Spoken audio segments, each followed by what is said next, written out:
Recording in progress. President Wyatt. Present. Commissioner Vice President Webb. Present. Commissioner Andrews. Commissioner Andrews. Commissioner Gray. Present. Commissioner Dr. Harris. Commissioner Dr. Harris. Commissioner Hembry. Present. Commissioner Johnson. Commissioner Johnson. Commissioner Malone. Commissioner Malone. Commissioner Smith. Here. Thank you. Also present this evening, we have Mr. Rashawn K. Hassan, Superintendent of Schools, Mr. Cameron E. Cox, Chief Financial Officer, Board Secretary, Dr. Elizabeth Filipatos, Chief of Staff, Chief Carletta Jones, Chief of Human Resources, Chief Christopher Payne, Chief of Information Technology, Chief Bashan L. Hill, Chief of Marketing and Communication, Dr. Danielle Mastrogiovanni, Chief of Equity and School Improvement, and Mr. Brian Horsley, General Counsel, Mr. Jeffrey A. Morton, Assistant Board Secretary, Assistant Board Administrator, School Business Administrator, and also Student Commissioner, Ms. Kaylin Marsola. We do have a quorum. Welcome to the business meeting of the Plainfield Board of Education. Members hope that you will find this meeting interesting and informative. We thank you for taking the time out to attend. Please be advised that this and all meetings of the board are open to the media and public, consistent with the Open Public Meetings Act, and that the advance notice required therein has been provided to the Courier News and Tap into Plainfield on Monday, November 10th, 2025, to be advertised on Friday, November 14th, 2025, and also provided to the Plainfield Public Schools District website, the Plainfield City Clerk, Plainfield Police Department, and Plainfield Public Library for posting. Mr. Vice President. Thank you, Mr. Cox. I do have some remarks prepared 14th, for 2020. the President's report. However, being that Madam President is online virtually, I will give her the option to present them herself.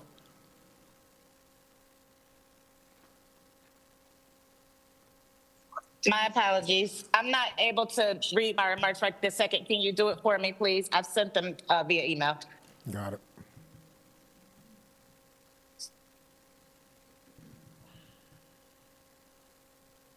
Okay. Good evening, everyone. Unfortunately, Ms. Hane Wyatt is unable to be here and present. However, due to an identified scheduling conflict, she'll be joining virtually. However, I'm going to provide the President's remarks. I want to welcome everyone joining us, both in person and virtually. We appreciate your engagement and your commitment to staying informed as we work together to serve the students of Plainfield.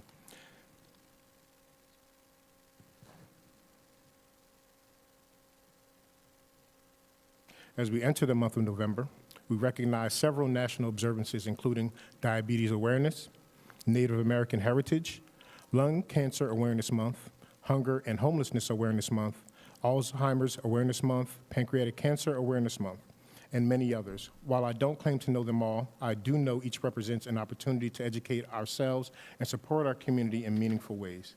We are also entering what many consider the holiday season, a time for reflection, gratitude, giving, joy, and faithfulness.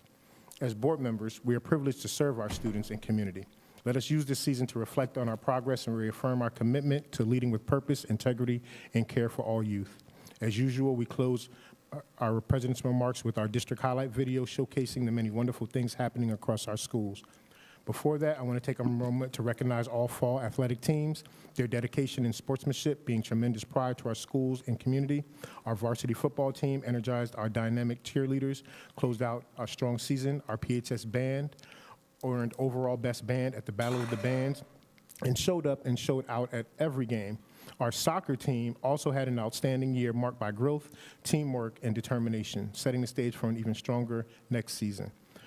For even stronger return next season. With winter sports on the horizon, let's continue uplifting our scholar athletes and showing them the true meaning of Cardinal pride. Nick, please cue up the highlight video.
I got a perfect score. Okay.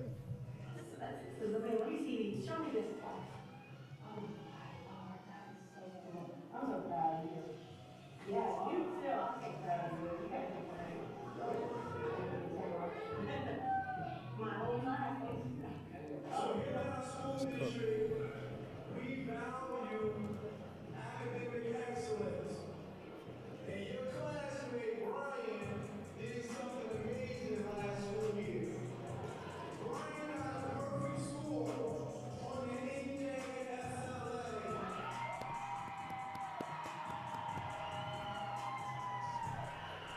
So we're here today to recognize Brian and to show him some love and appreciation for being a great student representing Plainfield Public Schools.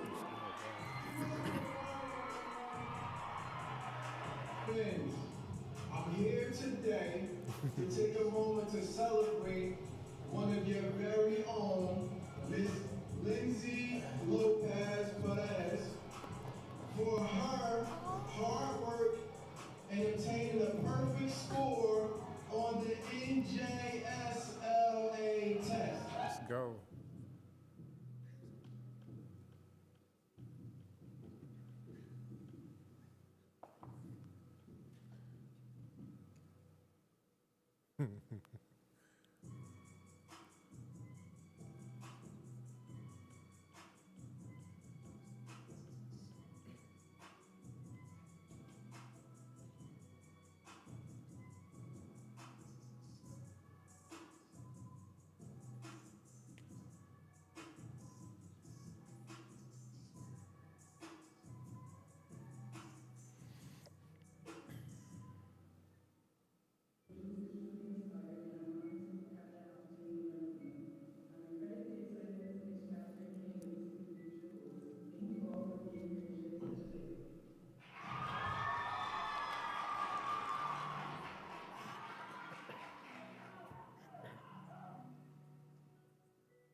Okay, no. All right, thank you. A friendly reminder, before we conclude and get into our meeting, I want to remind everyone of our newly revised workflow and implemented last month. This structure includes streamlined presentations when applicable, focused board dialogue, committee reporting, a 30-minute public comment period, and intentional pacing to ensure we conduct business thoughtfully and in alignment with the Open Public Meetings Act. By adhering to this workflow, we ensure our meetings remain productive, transparent, well-paced, allowing for meaningful discussion, public engagement, and purposeful decision-making while respecting the time of commissioners, administration, and the community. Thank you again for your presence, engagement, and dedication. Together, let us continue to serve with passion, vision, and shared commitment to the excellence for all Plainfield Public School students. Thank you. That concludes the President's remarks.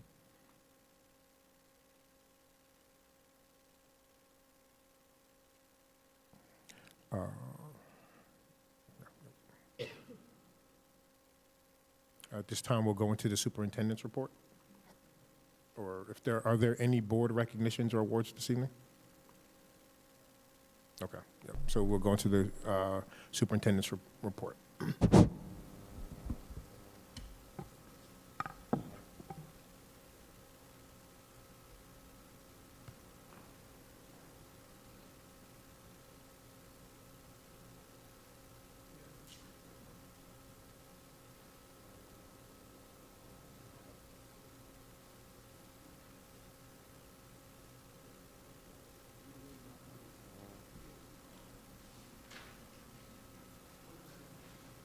Oh, it's me. No, I got it.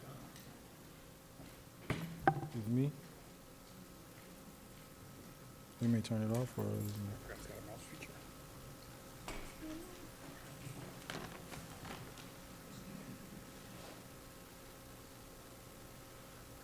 Good, thank you. All right, appreciate that, Nick. Good evening, commissioners, members of our community. I'd like to start tonight's my report by asking for a moment of silence for Charlotte J. Banks, former art education teacher, and Marie Davis, I'm sorry, former Board of Education president. Please join me in a moment of silence.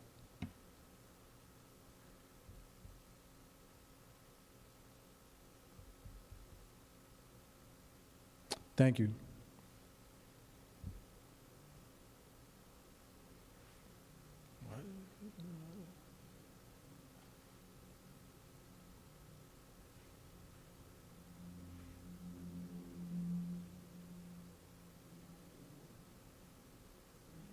Is this me?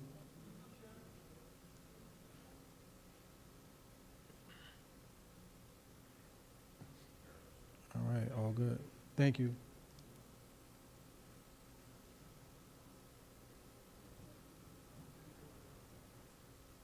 What's this move?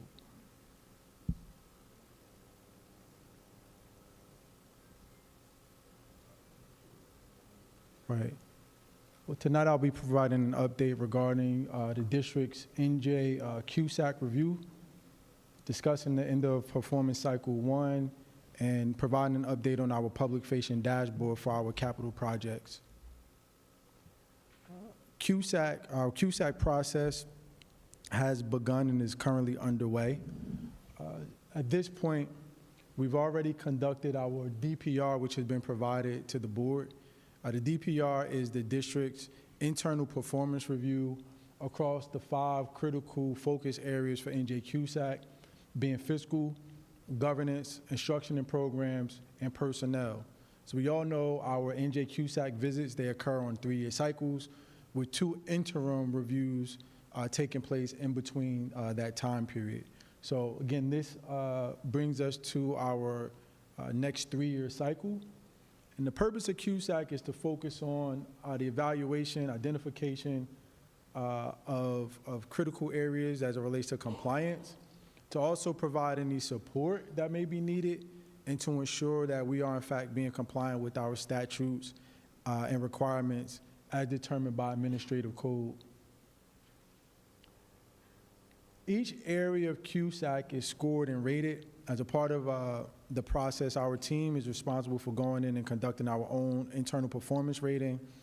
identifying artifacts that support our ratings, and then sharing that with our community. Board members, you have received a copy of this, which is an attachment to tonight's board agenda. It includes the declaration page, in addition to a spreadsheet with 5 separate tabs that shows the calculation and ratings for each of these critical areas. Now, it is our goal to obtain a score of 80% or higher in each of these critical areas. Scoring 80% or higher will rate us at high performing. Then there's a middle space that will categorize us as being partially state intervention that requires us to develop an improvement plan that has to be approved and followed. And the last piece would be falling well below any of those targets and qualifying for full state intervention. This screenshot here shows the current ratings as it relates to the internal DPR that we just completed. We see ourselves as scoring 100% all of the eligible points in the areas of governance and operations, 96% of the eligible points in the area of fiscal, and 40% and 82% respectively in instruction and programs and personnel. And those ratings are that low because we can only score ourselves up to those points. Anything above that will be calculated when the County Office of Education comes in February to actually conduct a review of any documentation that they deem necessary for the review process. So again, we don't have 100% in those areas because the form doesn't allow us to rate ourselves in those areas. You will find that it's actually locked inside of the spreadsheet. How have we fared at the district over the last few interim reviews that we've received? So going back from starting the 2023 school year, you'll see that the district scored 80% or above in 3 of the 5 critical areas. In 2024, we received an interim review. And that interim review, during that time period, we made tremendous strides in the area of personnel, getting us above that 80% mark at 86%. And we also saw a 1% increase from 70 to 71% in the area of instruction and program. Again, I want to highlight that for our 2025 internal review, in those areas of personnel, we're at 82% and 40% for instruction and program. And that is simply because we do not have the ability to score all of the categories. Some of the documentation that will be reviewed during the visits are confidential files, so we're unable to send and share the information with the Department of Education. It requires them to be on site to physically review those documents in district. As it relates to instruction and programs, those final data points, there will be a collection of the district's performance on the annual state assessment. So NJSLA for the content areas of both ELA and mathematics, and I believe the calculation for our graduation rates will also be factored into the final results. The Department of Education will be on site at a date to be determined during the month of February, and we typically receive the placement results for this 3-year cycle within 60 days after that review. Our performance cycle 1 for the 25-26 school year, closed out on November 15th. I just want to let the board know, across the organization, we've been working diligently to improve student outcomes, to ensure that we are building a culture and climate, one that fosters collaboration throughout our organization. We have performance cycles that are set up for November 15th, February 15th, and April 15th. We just closed out our first interim assessment, and we expect those results to be received and analyzed in the district over the next 2 weeks. We also just closed out our first round of surveys, our parent engagement survey, our student engagement survey, and our employee engagement surveys, which will also be calculated and analyzed. So as it relates to me reporting out on our progress towards goals for this year, that report will be delivered to the board at the December board meeting in accordance with the board agenda planning cycle and schedule that has been proposed to us by the New Jersey School Boards Association. Lastly, what you have before you on this screen, you'll see a video is playing in the, showing in the background. This is a live example of the ClearGov tool that we are implementing here in the district. The ClearGov tool allows us to track and to share the progress of our capital projects that we have underway in our school district. This information that you're looking at now really shows a list of the projects. It shows us the budget for each one of these projects that's in play. It shows the project timeline and where we are as it relates to our completion of the major milestones associated with the projects. So I shared this a few months ago with the board as an update to let you know that we were in fact working on this project to ensure that we have greater transparency and that we're able to share information openly and publicly about the progress of our projects. We will launch this website or this component on the district's website this coming Friday. It will be live for board members, for community members to go in and receive updates as it relates to our critical projects inside of the district. And those projects are capital projects, everything that aligns to our long-range facilities plan. So as an example, if you wanted to go in and track the progress of the swimming pool project at Plainfield High School, you will have the ability to do this. And to set expectations, this tool is updated on a weekly basis after our team conducts its internal review of our capital projects. We take photos, also capture video footage as well, so you will see those updates and the progress of those projects. Right. That concludes my presentation for this evening. Are there any questions?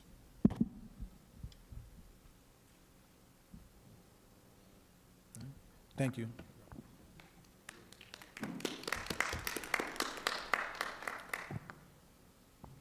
Thank you very much, Mr. Hassan. At this time, we'll take the report from the student commissioner.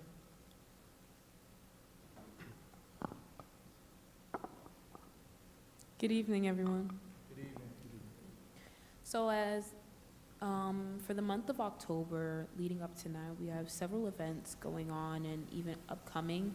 First, I just want to put out the Theater Studios production of Pipeline coming this Friday, Saturday, Thursday, Friday, Saturday. It's the 20th, the 21st, and the 22nd.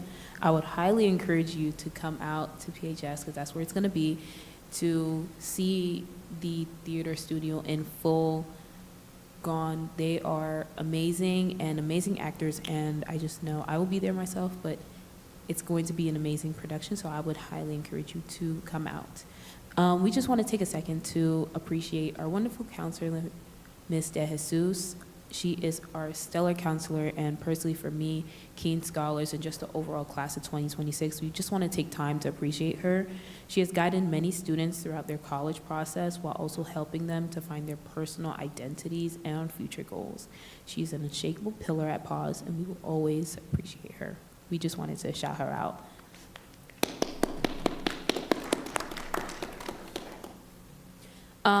So we also have the vocal studio. We just went to Rutgers for a choir adjudication. Basically, they judge us, give us a scoring, give us corrections, critiques for our performance, and it was amazing. It was nice singing with all other choirs from across New Jersey, so it's great exposure, and we were also able to see Rutgers, the School of Music. We also had our Fall Spirit Week given by the class of 2026. It was hilariously fun. We put out a Fall Spirit Week, and students were able to dress up as teachers, and teachers were able to dress up as students, and we saw a student, we had a little costume contest, and a student did win. First place was a big orange croc. Yes. And we watched movies and had Twin Day, and it was just so much fun. We also had our FAFSA night, which the counselors put on for us just to help seniors and senior families as they guide through the FAFSA process, trying to get the most financial aid they can for their student. And we also have our upcoming SNAP benefit collection. So we all know that the SNAP benefits have, been taken away for some people, and the student council headed by, this idea was brought to me by Benoit Christie. I just want to shout him out because he brought that idea and said, hey, let's get a box, let's collect some goods, and we're going to do this through Christmas, and we're going to give it away to families that need it. And we are doing that starting, I believe, this week, and then we're just going to collect a bunch of stuff and hopefully give it out to families by Christmas. We also, today is November 18th, and it would mark the 1-year anniversary of our deceased chemistry teacher, Mr. Crivy. It's sad that he won't be able to watch us graduate, but he will always be in our hearts. We thank Mr. Crivy for always supporting us and always fighting for us, and we will all miss and love him so much. Sorry, that was a really bad note to end on, but we also have our Hispanic Heritage Concert at Pause. It was amazing, spectacular performances put on by all studios, even like the TV production did their video, and it was so exciting to watch their little feud reveal. We also had the Pause Jazz Band coming to play, and that was amazing as well, with every studio just shining. And we finally want to congratulate Imani Mullings for signing to Quinnipiac University, and she's an amazing athlete and an amazing scholar at the same time. And that will wrap up my report. Thank you. So I changed the order a little bit. Usually the commissioners give their board reports, but I thought it was, I gave a student the opportunity to go first this time. So I have committee reports for the following committees. Oops, hold on a second. Come on, bro. Hold on a second.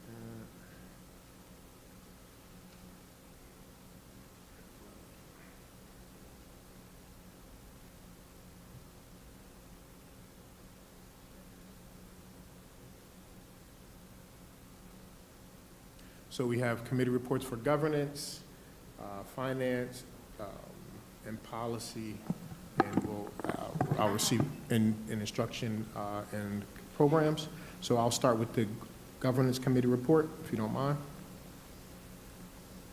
Their meeting was held on the 13th.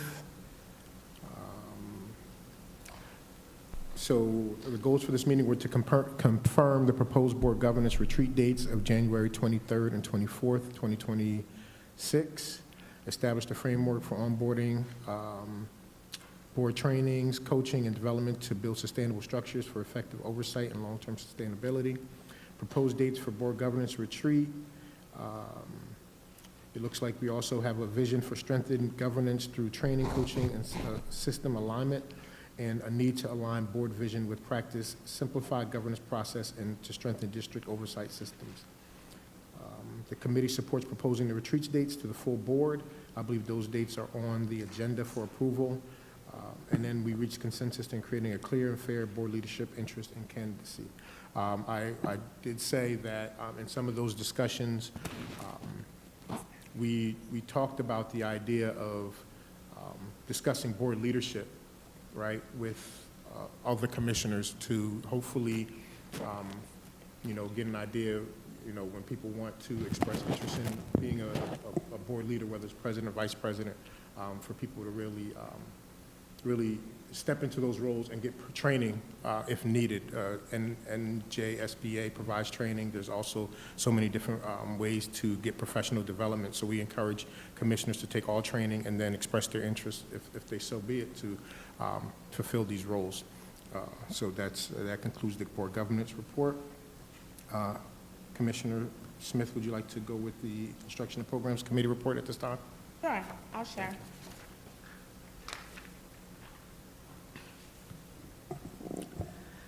Good evening. I'd like to provide an update on the items discussed during the Instruction and Programs Committee meeting. First, we reviewed the district's CUSAC self-evaluation and compliance process. The committee discussed the 5 areas assessed under CUSAC and the district's current progress with self-scoring. Additional clarification was provided on the components of the evaluation process. Thank you, Dr. Filippato, for giving us so much good information. Next, we heard an update on the principal coaching and school walkthrough initiatives. The transition of principal coaching to the Office of School Management is underway, and high-impact coaching visits are being implemented across the district. Then we addressed questions regarding the district's testing schedule and the integration of mindfulness practices before testing, which makes me very happy because I remember that was brought and was a big conversation last year.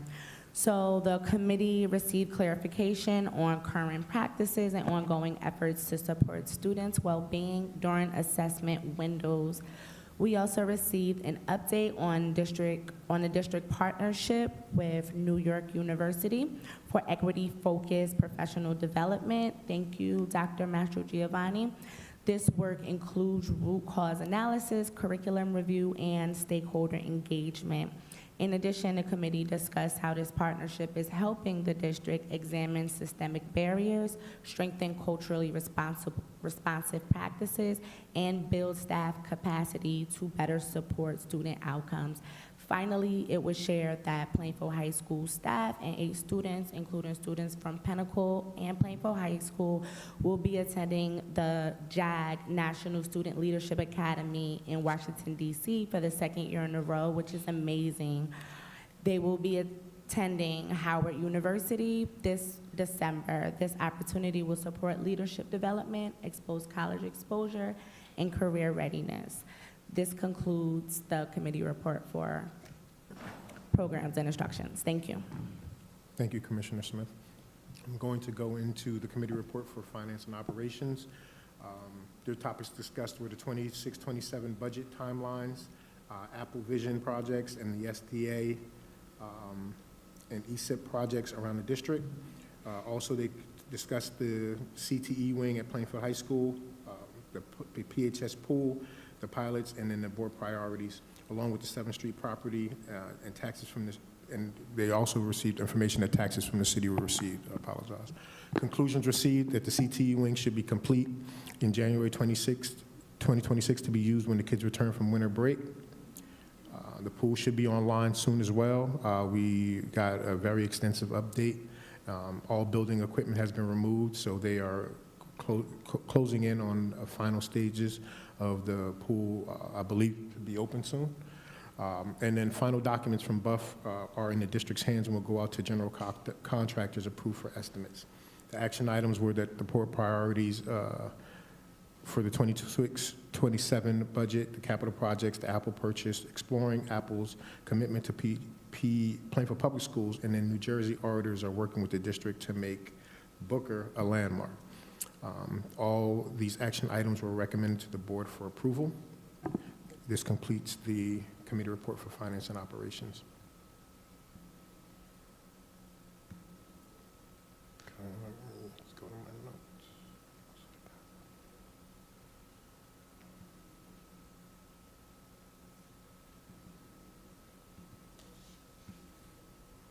Okay. So for policy committee, our meeting focused on releasing the forms and the feedback process for naming the new schools. We went through the link. It's a very, it's simple, but it actually encompasses all of the standards and requirements for naming a school. So we asked that all commissioners take a look at that naming process to receive proposals, and we would like to vote for approving that. More than likely at the next meeting, I believe we'll submit it for first reading. The Plainfield Early Learning Center also submitted some proposals for their naming process. So Dr. Filippatos described that the committee process has started, including stakeholder involvement and adherence to board policy, with Mr. Rashan clarifying the distinction between naming of new facilities as well as naming existing ones. The policy update for English as a second language and bilingual school programs. Dr. Filippatos gave us updates of the current state of the English as second language policy and how some of the terminology we need to change to align with CUSAC requirements. The grading policy is also under review to make sure that students master their opportunities and really just focus on, the discussion really centered around giving students the maximum opportunity to achieve mastery of their skills. So if it means how they will go out and get further opportunities for testing to improve their grades, we're really still in the phases of discussing that, whether it's going to be retaking options, technology considerations, all for the assessment of the administration to be able to grade the students properly. There was also a discussion around equity and inclusivity. We reviewed requests from the Equity Fellows to update policy language for exclusivity, including pronoun changes and removal of dominant cultural preferences. I think one of the most important things, well, I won't say they're all important, but the topic that really raised the most discussion was the latex allergy policy. We were submitting that, I believe, for first read, and just supports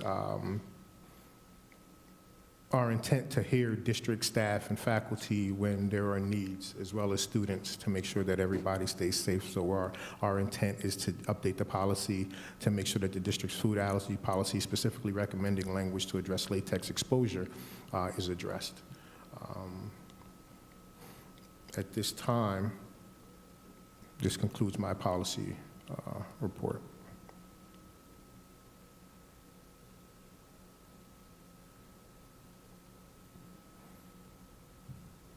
I'd like to entertain a motion to go into public comment.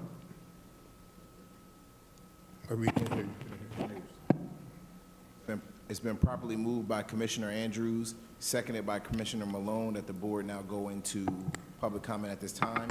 You've heard the motion. Are you ready for the question? Yes. There being none, all in favor? Aye. Aye. All opposed have the same right? Motion carries.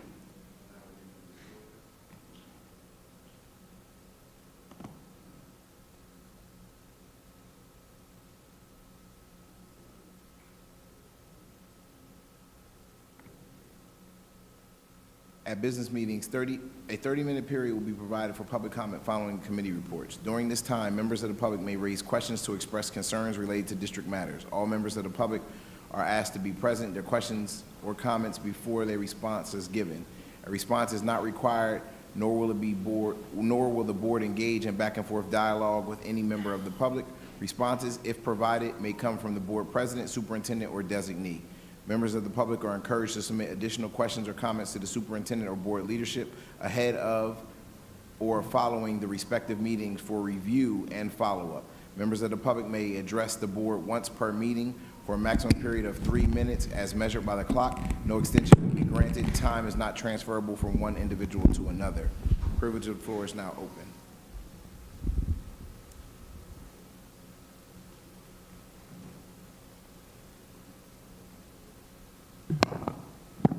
Nick, do we have anybody online that will in queue?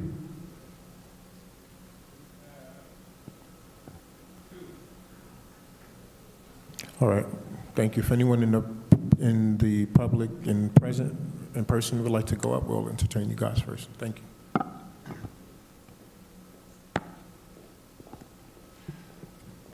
Hello. No, I'm sorry. We're going to go with in person first. My apologies. Thank you. Do I go or No, you have the floor, ma'am. no? Okay. I don't have any questions. I'm here to share. Good evening, members of the board, and thank you for the opportunity to speak with you today. Can you state your name, please? My name is Yolanda Paredes. I am a resident of Plainfield. I am also the founder and director of East Side Dance Project. We did start in Plainfield, however, due to some circumstances, we are located in North Plainfield. I want to show how dance is far more than movement. It is a proven pathway to increase confidence, emotional well-being, self-expression, and leadership. Who are we? When Eastside opened its doors in October 2020, we started with 6 students, and now we have 100 students. We train children, both boys and girls. Our teachers are extremely knowledgeable in the art, and all of them have been in the dance industry for well over 10 years. With them having certified degrees in dance, and they either work or train at prestigious dance organizations such as the Joffrey Ballet School, Princeton Ballet, and the Ailey School, among others. Eastside Dance Project is a non-profit 501c3 organization welcoming students 2.5 to 18 years old who are genuinely interested in the art of dance. Although Eastside opened its doors in October of 2020 during one of the most challenging times in history, our growth has consistently increased. We wholeheartedly want children and teens to have a passion for dance and to master the art to the best of their ability and potential. The lack of financial resources should never be a reason to deter anyone from developing their knowledge and skills in the art. As such, we are proud to grant scholarships, not only on merit basis, but also to underprivileged families in our community and neighboring communities. Eastside dancers receive training in ballet, point, contemporary, lyrical, jazz, tap, modern, acro, hip hop, and others. We achieve our goals by providing a loving and nurturing, yet disciplined environment for our dancers and instilling in them the necessary skills and life lessons that they can carry beyond years at our school. Our dedicated faculty understands that they too are an instrumental part to the success of our students. At Eastside, we allow our students to discover their artistry through enrichment and encouragement. Why am I here tonight? Today's youth faces unprecedented levels of anxiety, depression, low self-esteem, and social isolation. Dance directly combats these issues.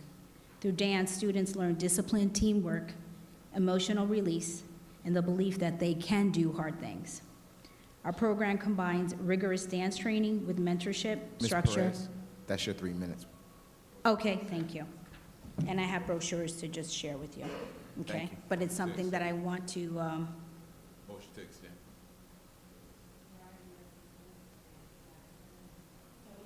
With you before we go to executive session? yes. For more information? Sure. 'Cause I'm sure we all want to hear it. Okay, beautiful, thank you.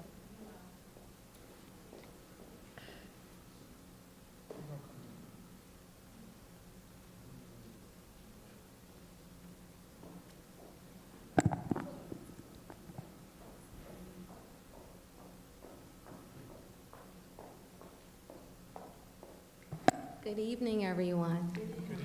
My name is Christine Washington Spann. I just wanted to introduce myself to you folks this evening. I am the board liaison and a proud parent of a PAS student. I am here this evening representing PAS. We first met last week and just have some takeaways from that meeting to share this evening. So the students are very excited about the juries coming up. So this allows our students that are currently in one studio to audition and interview to go into a different studio. So you don't have to stay in one thing for the whole career of your stay there at PAS. So the students are very excited about that. There's more to come, but I just wanted to say good evening to you guys and enjoy the rest of your night. Thank you. Welcome. Thank you.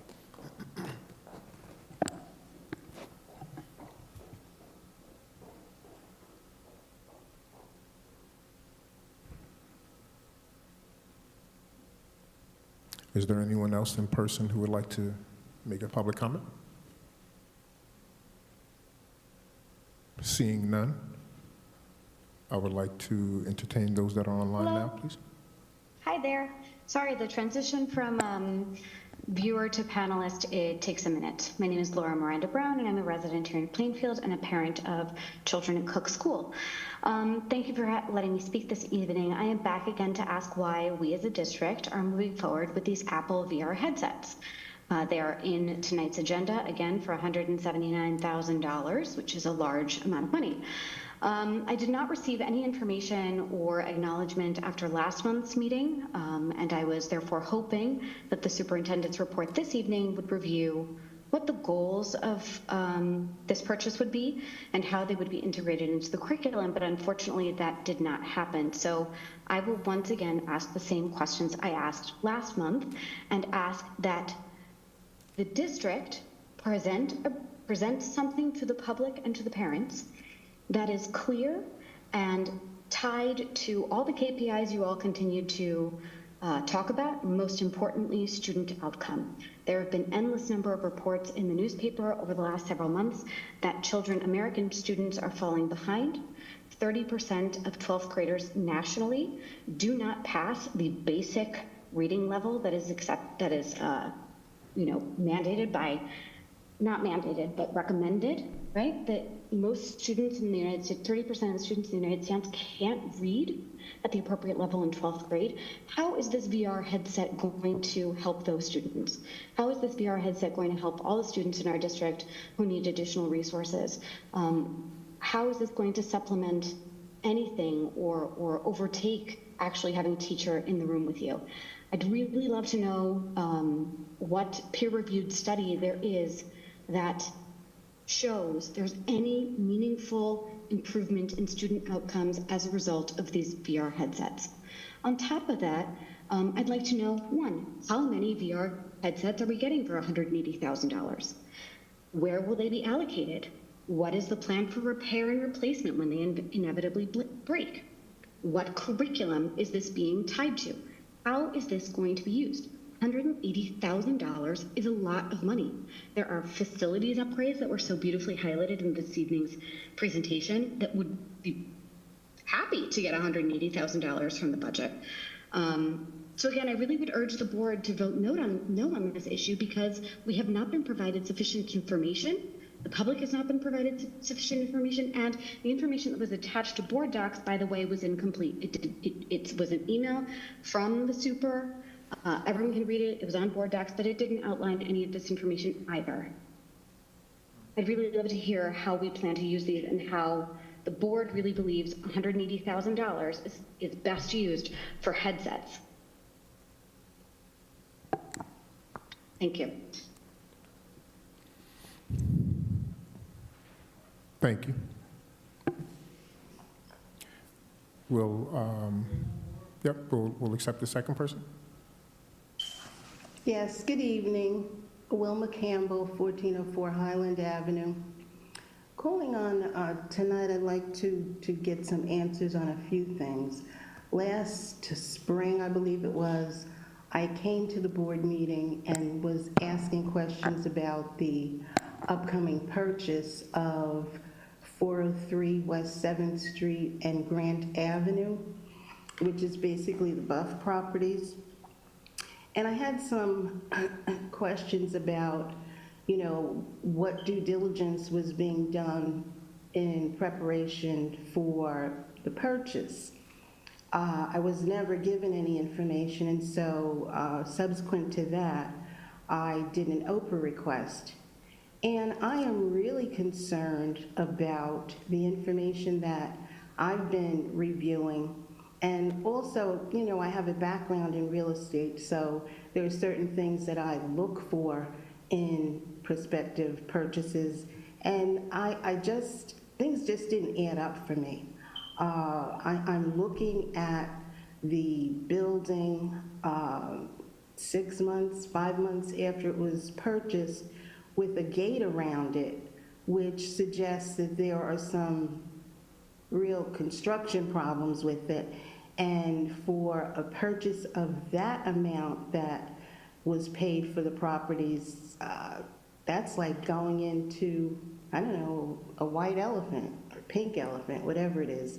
And I just feel like if proper diligence had been done prior to the purchase, it might have determined that this wasn't a wise move for the district.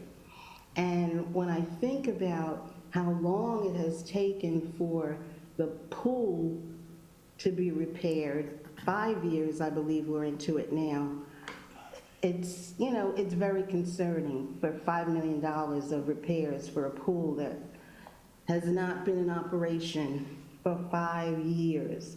Our students, where are they practicing?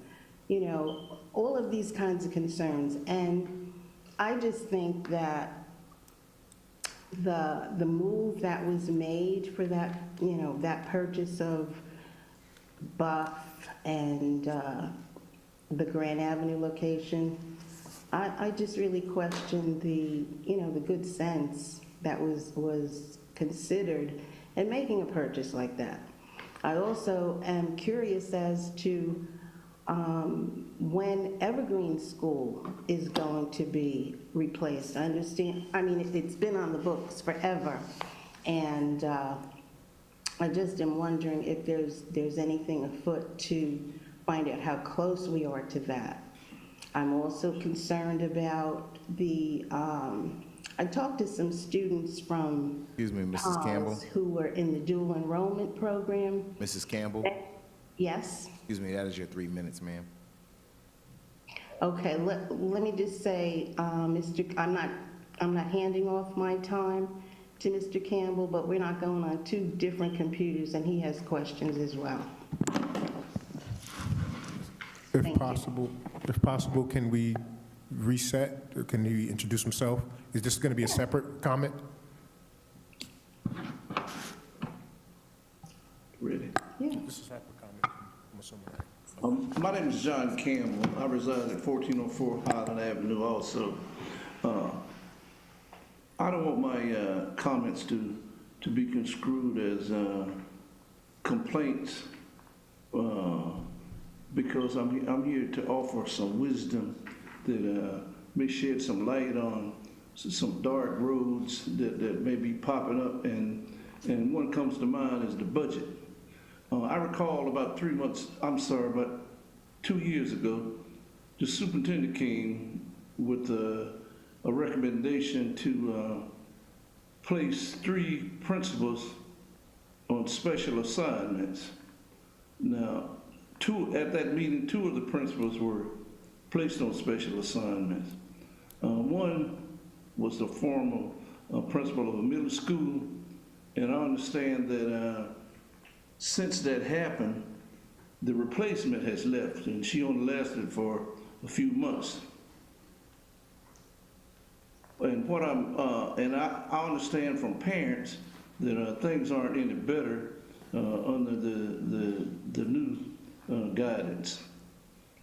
The other item that I want to mention it is indeed budget related and facility related. Is the former clerk of the works. I served on this board for 6 years, and the former clerk of the work oversaw approximately $92 million worth of construction. All those projects came in on time and on the budget. One historic site that he was the project manager on was 504 Madison Avenue, the former administrative building. That building was had severe fire damage, and a lot of recommendations were that we should raise the building. The then clerk of the work took on this project, and we were awarded $1.5 million in insurance premium in insurance. So the then clerk of the work took that project and did something I've never seen done in the city of Plainfield. What he did was he repaired that for $500,000 for under $1 million, leaving us $500,000 worth of funds that we could do other things to improve student service. And he did it all with minority contractors. And throughout his tenure, I never saw him lose a dime. So, and I understand that now he may be in the rubber room, for the lack of a better word. And I wonder why would you have a gentleman of this talent in the rubber room paying him when it appears to just the remarks that Mrs. Campbell made, that you can certainly use him in evaluating these projects that you're purchasing now.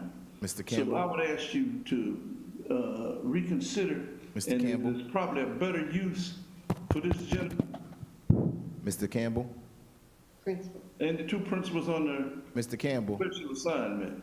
Hello, Mr. And Campbell. If you calculate this money, Mr. Campbell? Mr. Campbell. That's your it time? might be $1 million. Thank you very much. And 3 minutes is not enough. Understood. Is there anyone else, Nick? Typically, so I'm going to take a comment from the student commissioner, but I'll take a motion to close public comment. Can we speak into the mic, everybody? I didn't. So moved. Second.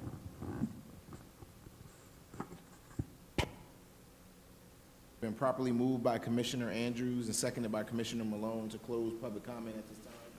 Heard the motion. Are you ready for the question? There being none, all in favor? Aye. All opposed have the same right. Thank you. Typically, we do not respond formally during public comment, but in this case, I would like to hear the comments from Ms. Califat regarding the Apple Vision. So, I'm sorry, I apologize. You're good.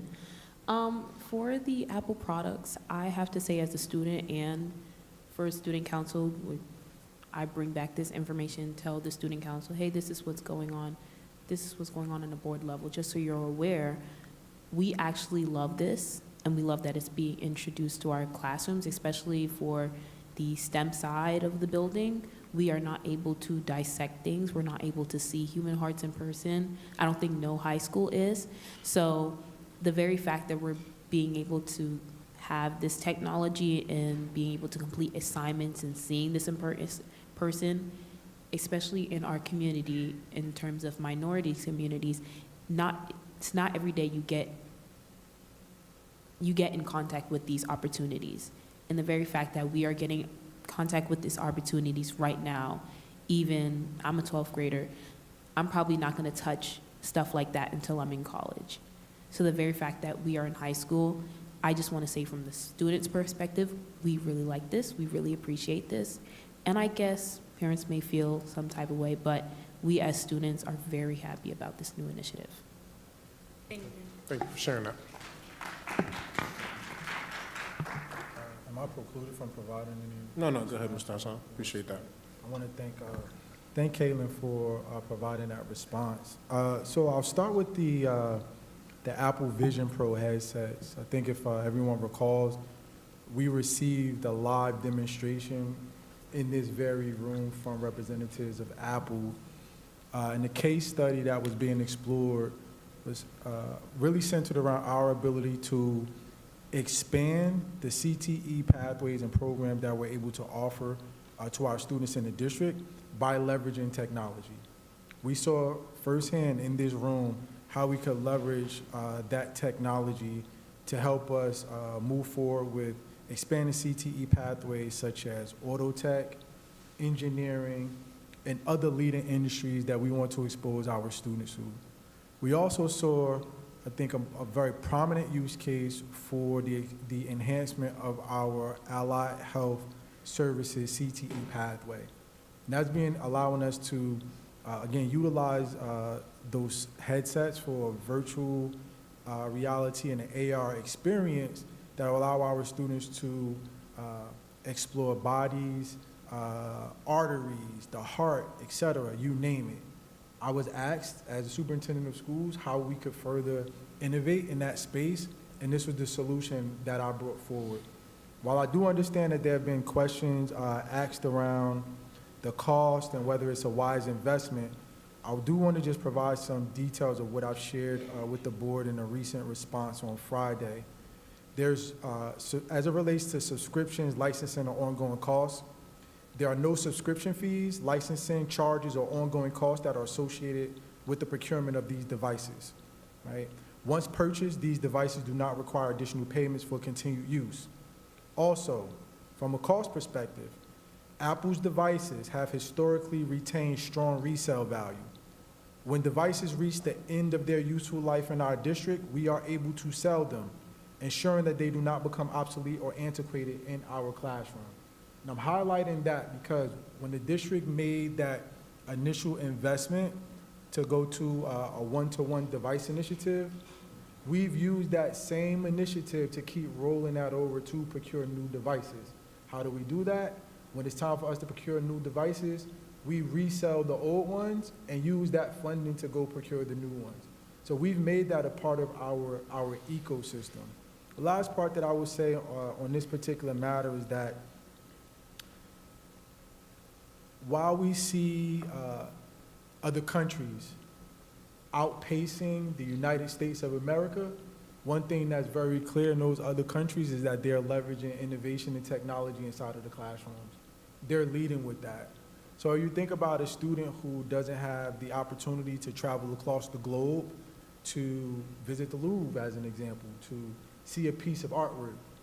This technology will in fact allow us to bring those experiences to our students in our classrooms, breaking down barriers and obstacles that students from our communities are sometimes met with, right? So I ask that as we move forward with this, that again, that the board provides support for this initiative. We heard directly from our students on this matter.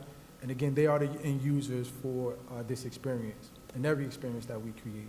Can I just jump in real quick? Yes, ma'am. With all of that, I just want to give it up to the IT department, because without a strong team with them, that purchase wouldn't matter. So I just want to keep that in the forefront. So thank you, IT. I think this is a discussion that we can continue after executive session if there are still some questions and concerns from commissioners. If you don't mind, if you'd like to express your opinions now, we can definitely hear it and receive it. But if not, I would like to keep that discussion where it's slated during the agenda, if you all don't mind. If that's okay?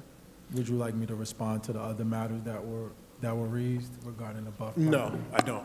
Okay. I think I would like you to, of course, respond formally as your office does. If there were questions by the public, I would like to continue with that format after the meeting, if you don't mind.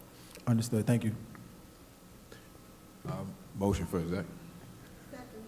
Been properly moved by Commissioner Andrews and seconded by Commissioner Hembry that the board now retire into executive session for the purposes of legal and HR. You've heard the motion. Are you ready for the question?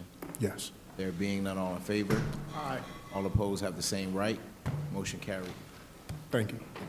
I anticipate being in executive session for an hour. Recording stopped. It's approximately 7:53.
I'll accept the motion to reopen public session.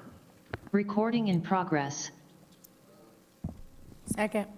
Been properly moved by Commissioner Malone, seconded by Commissioner Smith, that the board now resume this meeting in the public. You've heard the motion. Are you ready for the question? There being none, all in favor? Aye. All opposed have the same right. Motion carried. Mr. Vice President? Yes, sir. I have 3 resolutions, walk-on items, to read on to this evening's agenda. What are they? All right.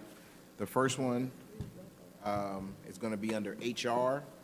It's going to be listed as HR item K15. It is going to be the approval of a settlement agreement and release. The resolution shall read, be it resolved that the Plainfield Board of Education, upon the recommendation of the superintendent, approves the settlement agreement and release with employee number 4740. Got it. Okay. Next. The next item, Mr. Vice President, will be under Business Operations, item O11. O11 will read as an approval of board meeting schedule addition. Resolved that the Plainfield Board of Education will hold its organization meeting on Thursday, January 1st, 2026 at 6:30 p.m. Got it. Read that again? I will read it again, yes. Resolved that the Plainfield Board of Education will hold its organization meeting on Thursday, January 1st, 2026 at 6:30 p.m. Oh, it's a new year, but I can't bow out on New Year's Day. Yeah. Continue. The next resolution be Business Operations item O12, Board Meeting and Retreat. Be it resolved that the Plainfield Board of Education hereby authorizes the next board meeting and retreat to be held on January 23rd and 24th, 2026. The specific times and details will be determined and shared by public meeting notice once facilitators are confirmed and the agenda is finalized. Recording in progress. Can you just read the number back of the organizational meeting date? What number did you? It's just going to be added to the end. The organizational meeting will be item O11. And the board meeting and retreat will be O12. I'd like to make a motion to have these items added to, they're already added, to approve adding them to the agenda? Okay. I'll have to, okay, I will withdraw that request. Okay. All right, thank you. All right, pardon me.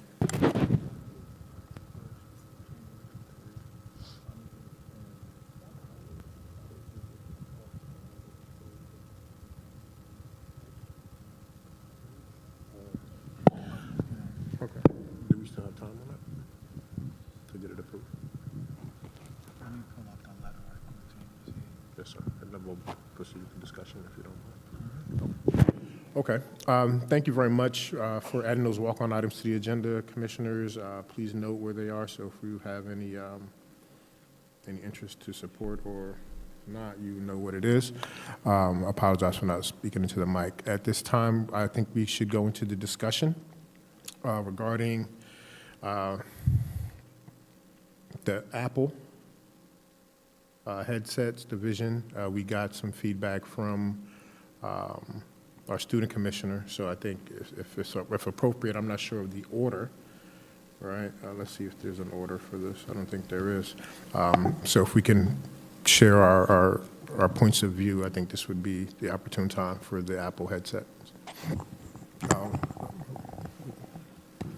So, again, I'll be one of the biggest advocates of it. I, again, following Mr. Hassan's conversation about it, believe that Apple Tech and all types of technology in which we're introducing things to young adults that they might not necessarily have access to, but can be found in other communities, are important in making sure that we're not furthering or widening that digital gap. We've heard from one of our students who I think speaks to, in her role, a large interest of what all students are expecting, and how they see this as a benefit, not only for opportunities for them to learn outside the classroom and practice STEM, but it sounds like an attractive means by which students will want to come to school and engage in that further educational process. And anytime we have opportunities, again, in which we can take advantage of students' voices for the needs that they're asking us about specifically, that we can close that technological digital gap a little bit more, I'm in favor for. And in the grand scope of things and the budget that we have, this is relatively cheap with regards to ensuring that young adults have the access to these items. Thank you, Commissioner Andrews. Commissioner Gray. Absolutely. So one of the big things was that that I discussed with the superintendent. I emailed them. I had like very pointed questions about the privacy information concerning Apple, and he assured me, he sent me the which was very detailed, by the way. He sent me the user information that suggests that the privacy, you respect all privacy data as it relates to FERPA. He also sent me very detailed information that said there would be no machine learning conducted from the our usage of the Apple Vision Pro and all the other tools. And one thing that I was very adamant about that we had discussions with the IT team and also the superintendent was that they would create a pathway for our students to be able to get internships within Apple. It's a $3.9 trillion dollar company, right? So I think they can expend some capital here locally in order to make sure that our students have access to internships. I discussed at length the unemployment rate for young people here. The unemployment rate for young people here is somewhere around 17%. If it was nationally, we would have an epidemic. So I really am adamant that we build the partnerships here with Apple, and I support the Apple Vision Pro being on the agenda. If I may, I completely agree. Thank you for sharing your thoughts from a student's perspective. However, my sentiments are not that we don't support the Apple Pro Vision initiative purchase. It's not that. It's just that with our IT department not really understanding the transition that's going to happen, not the IT department, the hourly IT employees still being uncertain about where their job stands with ESS. I think until that is understood, I think this is a purchase that can be made on a later date. It's too much uncertainty with the hourly employees. And we're going to need them for this purchase. So if they don't feel confident, I can't feel confident adding something else that is that requires them to them to know that they have a job. And until those conversations are had and they feel comfortable, I can't support this today. Thank you, Commissioner Smith. Just a couple of quick questions, I think, probably following to what Ms. Smith said. Who's... I'm sorry, did anybody else have anything before we allow Mr. Andrews to oh, okay, go ahead, I'm sorry. Just like, who's involved in the training of it, and who's involved in the implementation of the Apple products? And so I guess to Ms. Smith's point, if there was a desire needed for those part-time employees in the IT department to do it, I could understand. But are they expected to do the implementation? Are they expected to provide the training with regards to? Just the day-to-day. Nah, so as I explained, this is an initiative for us to first explore the expansion of our CTE program. So the point for this project and initiative is our supervisor of CTE. and that support. In terms of implementation, we will utilize the district's vanguards, who are Apple trained and certified, to help roll out this technology for us in the district. We also, through our partnership with Apple, have on-site professional development that we would also leverage for full integration.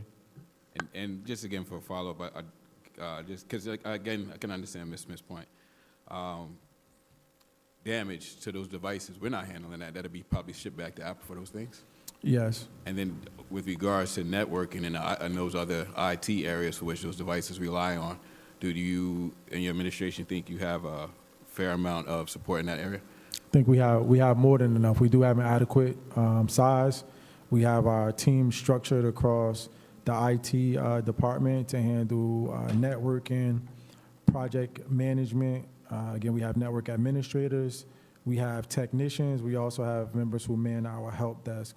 Also want to reassure everyone that this is not a conversation about firing or terminating any team members. Like, we expect for our team members to still be here, still be present. And then finally, because 179,000 is a relatively large number. I mean, in the scope of our district's budget, not so much. But how many devices does that include? Good question. Yep, so we're looking to procure enough devices, roughly 50 to 60, that allows us to implement this and to prototype this in our CTE spaces, but to also explore that in some of the classroom environments that Kaylin talked about.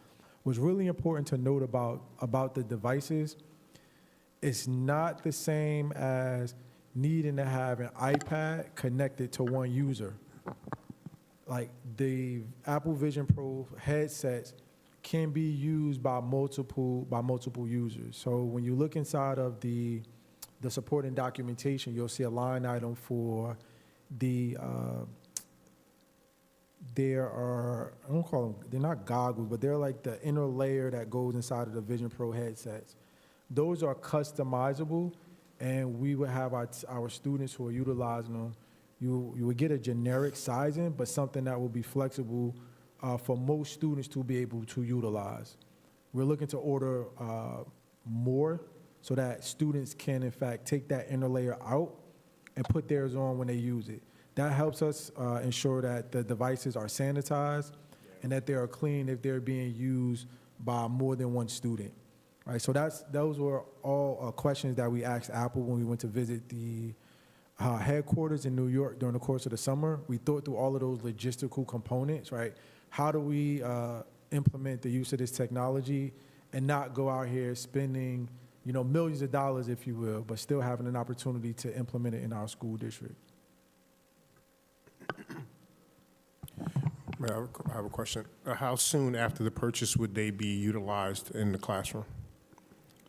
Yeah, so we are looking to implement those in the classroom space as soon as possible.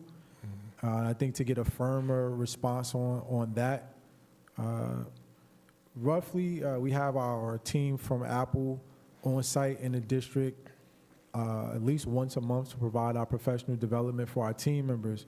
I feel very good about our ability to quickly move to implementation and use in the classroom, because we're not talking about an entire district rollout. We're talking about a concentrated rollout that really is targeted towards the program that I mentioned previously. So from our opinion, we look to see that full implementation from the time of us receiving the devices in district, roughly I would say a 45 to 60-day window, to see us now actually going and implementing them in the classroom. We've already identified the applications that we have use cases for us to be able to roll those out and take advantage of it. Those are the apps that we saw be introduced to us right here when we had the demonstration right here at the public board meeting. So we've done a lot of that legwork, and there's no guessing for us as a team in terms of how to move forward with the devices. It's a matter of us procuring them and having them in our hands so that we can get to work. Now, you said you just said that it's going to take a couple of months to implement it, right? So is that going to, does the time it take to implement them, is that going to be aligned with where the students are in the curriculum at that time? Or would it make more sense to implement this at the start of the school year so it can be completely streamlined in the curriculum from the very beginning of the school year, opposed to bringing in a new device in the middle of the school year, because what if they're not on that objective line during that month? Like, and then now it's like, we're finding a way to put this into the curriculum. So again, it's not that I don't think this would be beneficial. I just think right now, because if we made the purchase later in a couple of months, it will be ready to go in September, and the children can use it at the start of the school year and have a fresh curriculum with it already implemented, instead of the end of the year, middle of the school year, because now it's being thrown in. No, I understand. I think that's a really great point. I would argue that, from my perspective, and I think there are many professionals that would agree with this, if we've covered content in the classroom and we now have a tool that allows us to provide an even greater experience for students to grasp and master that content, but we've acquired that tool after we've covered that content, I would argue that it will be worth us making an adjustment in our pacing guide and our curriculum to spiral back to that content to now provide the students with that experience that they may have missed out on the front end of that. It's not necessarily perfect or ideal in timing, but I would say that the longer we have the conversations and we push the decision-making process back, the more out of sync we get. And I think it's important for us to be able to procure the devices so that we can, in fact, move forward with the implementation. And I think the question you raised was a very good question. You're welcome. And, if I can, Mr. Hassan, can you just give me and the board a little more insight as far as ESS and our IT department, as far as staffing and what that looks like in the future? Yes. So we've moved forward with ESS. We transitioned from Kelly Services last year. And that was really out of a need and desire to have, I think, a greater partnership and an organization that was understanding of our desires to, one, be able to fully staff in the event of us having vacancies, et cetera, but to also make sure that we were minimizing or reducing costs for substitutes.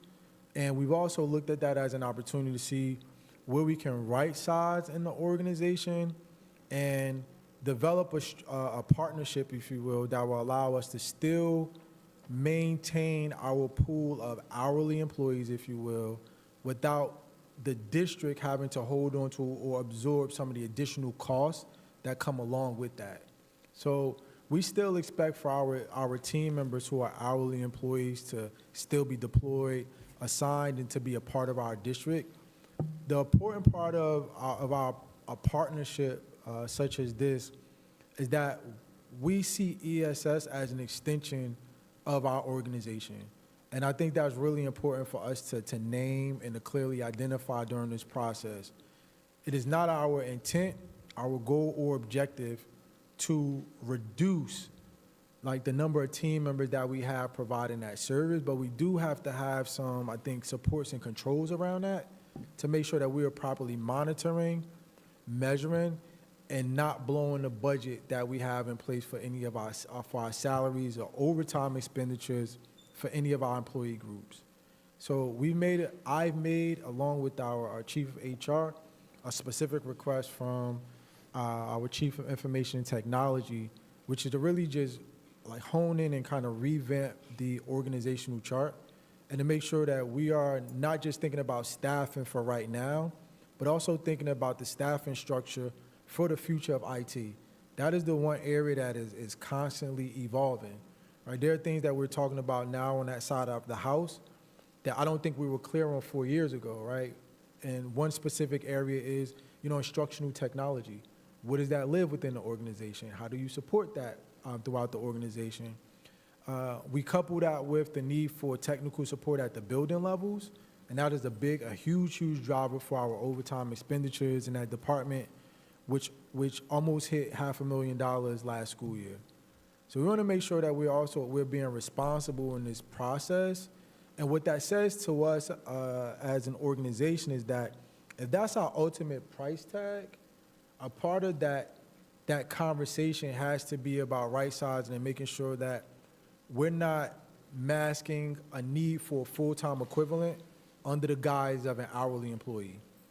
Like, I think that was really important for us to acknowledge that, and we expect for our chief of IT to provide us with that, so we know, in fact, how many team members we actually need, and that we bring on as full-time equivalents during this process. I think we'll always have a system and structure that needs additional support, just like we need substitute teachers when someone calls out. Same way we would need a substitute security officer or a substitute custodian officer. Over the last few years, we found that having these partnerships helps us maintain that pool a lot better if we were handling that in-house as a school district. We will schedule those meetings to meet with those employee groups to discuss this, and I want to ensure all of our team members, whether they are in the room with us now or whether they are at home listening, we value you. You are solid members of the Plainfield Public Schools team and family, and we know that we don't move the district forward without you. We as a school district, as an administration and a leadership team, we have to make decisions that are sometimes unpopular and may even be uncomfortable, because we also have to do these things to make sure that in the long run, we can keep you. And that if we don't have, cost containment and internal controls in place, and we don't have wrap our arms around these expenditures, these conversations will end up changing and be even more challenging conversations in the future. And that's what we ultimately want to avoid, but also protect the team members that we have. That's our take and perspective on it. Pardon me, board, I just need to make a quick announcement. As some people may have known, there was a global outage with Cloudflare earlier today. We were just notified by our fine information technology team that we've just had a global outage for Zoom worldwide. So currently, anyone who was monitoring today's meeting via Zoom, including Madam President, who had dropped off, which prompted Nick to check into the error message. We are still recording it on our YouTube platform, but obviously we have to record it, then upload it at the end of the meeting. But I just wanted to make it, while that recording is being made, that we didn't do anything nefarious to any of our participants that may have been watching via Zoom. There is a worldwide global outage with Zoom, and we can't control that. Sorry to interrupt the meeting, but I thought it'd be prudent to make that announcement. Thank you very much, Mr. Cox. If there's anyone on YouTube watching, hopefully you can share it with your friends to switch over from Zoom to YouTube. Well, see, the YouTube one, they will only be able to look at it after the meeting, after it's uploaded. Oh, unfortunately, it's not. Oh, it is? I'm sorry, I stand corrected. We do have a proposal that was drafted by Chief of Marketing and Communications that we'd like to share with the board at a future time with some possibilities to enhance the experience for viewers. That is also a touchy matter. So, again, Mr. Hill is taking the liberty to put something together that we will share with the board for consideration at a future date. Thank you. Are there any more points on the Apple Vision? I'd like to move on in discussion to other items. I just want to make a point about the Apple Vision and kind of express my thoughts on sort of like the price related to it.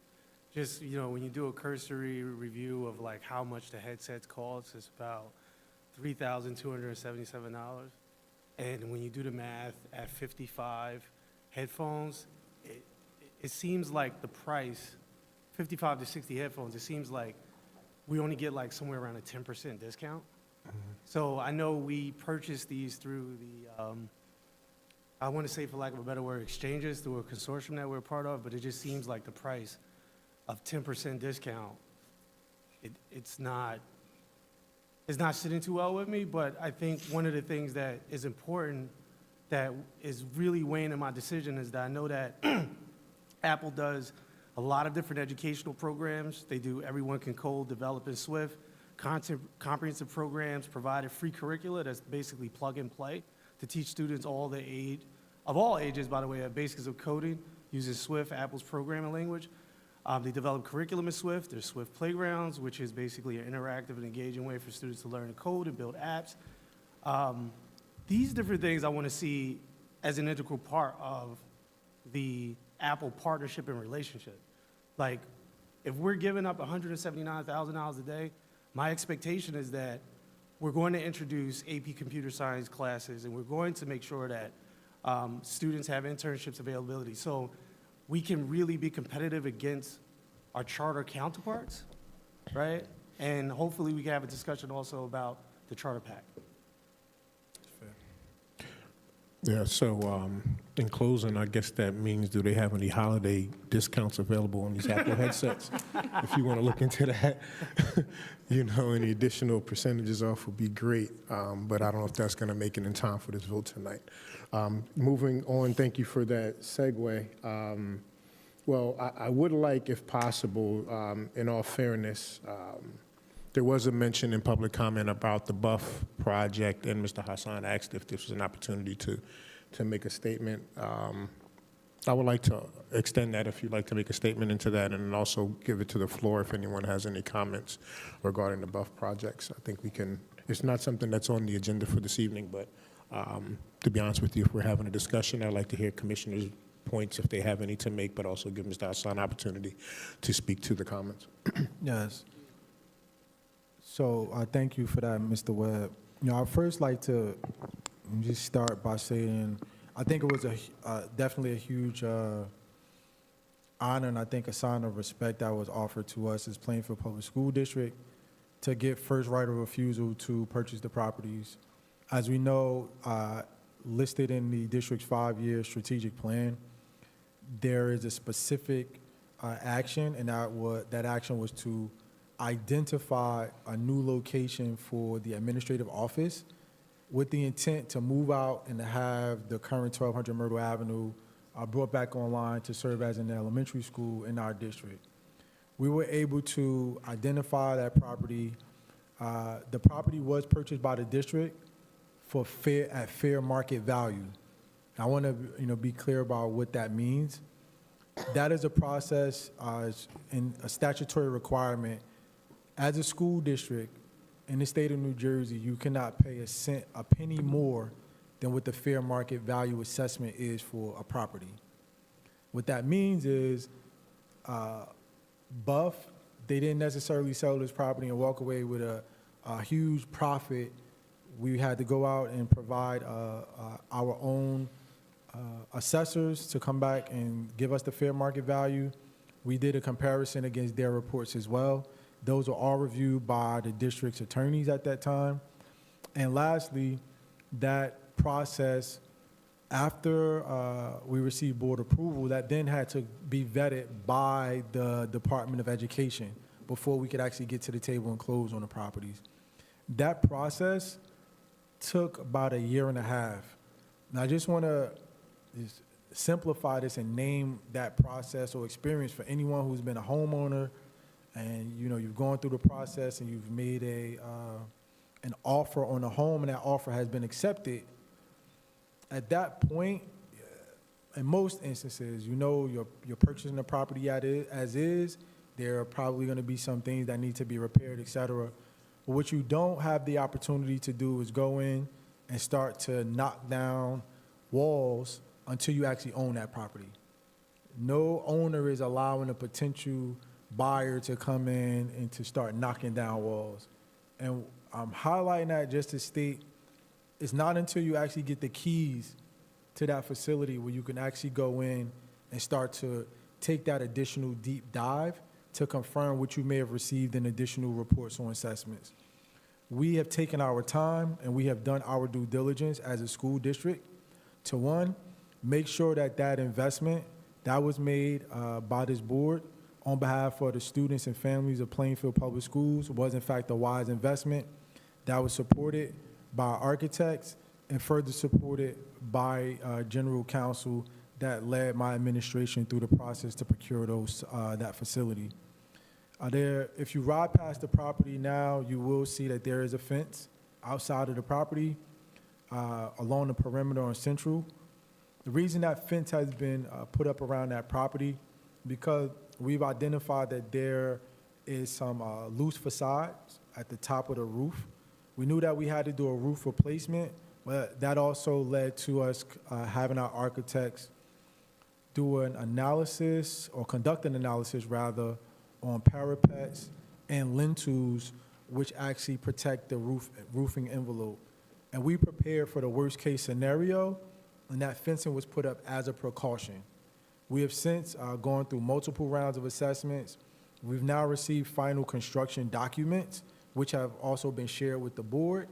We also have, at this point, an order of magnitude, which highlights the various priorities for the, I won't say construction, but for the renovation of that project.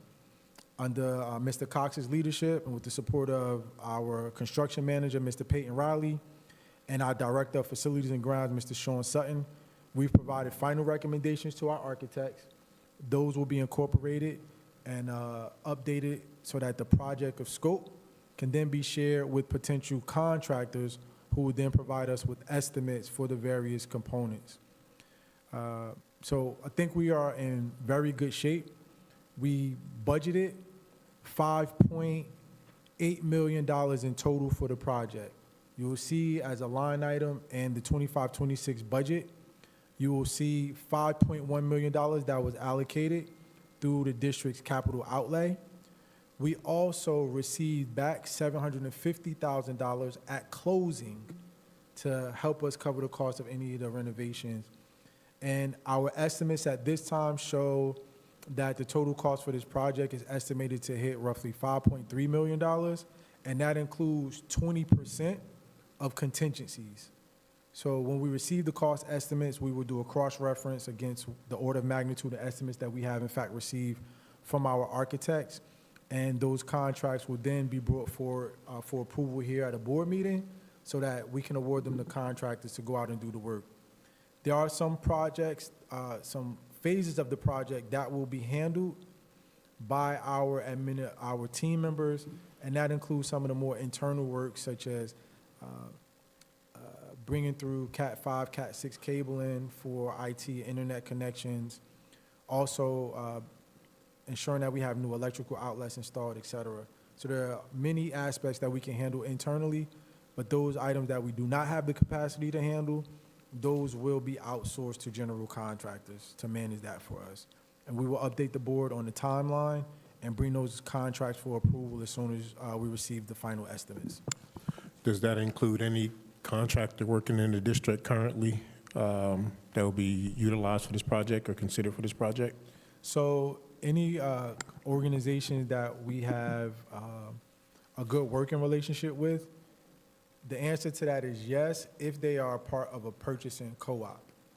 And that's very important to note. The reason we're leveraging the purchasing co-ops is because those services have already gone through a bidding process through the purchasing co-ops, and that will allow us to save a considerable amount of time by not having to go through our own public bidding process.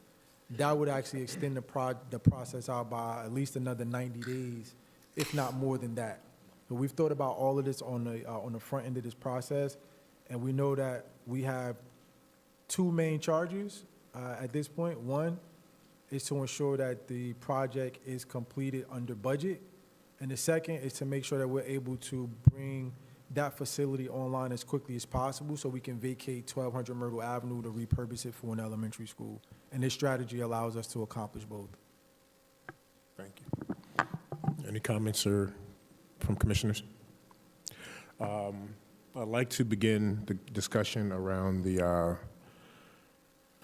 proposed compact with the charter schools. I know Commissioner Andrews stepped away for a moment, but we'll entertain this conversation right now. I would like to, however, read a statement into the record by Board President Mrs. Hane Wyatt, if you all don't mind.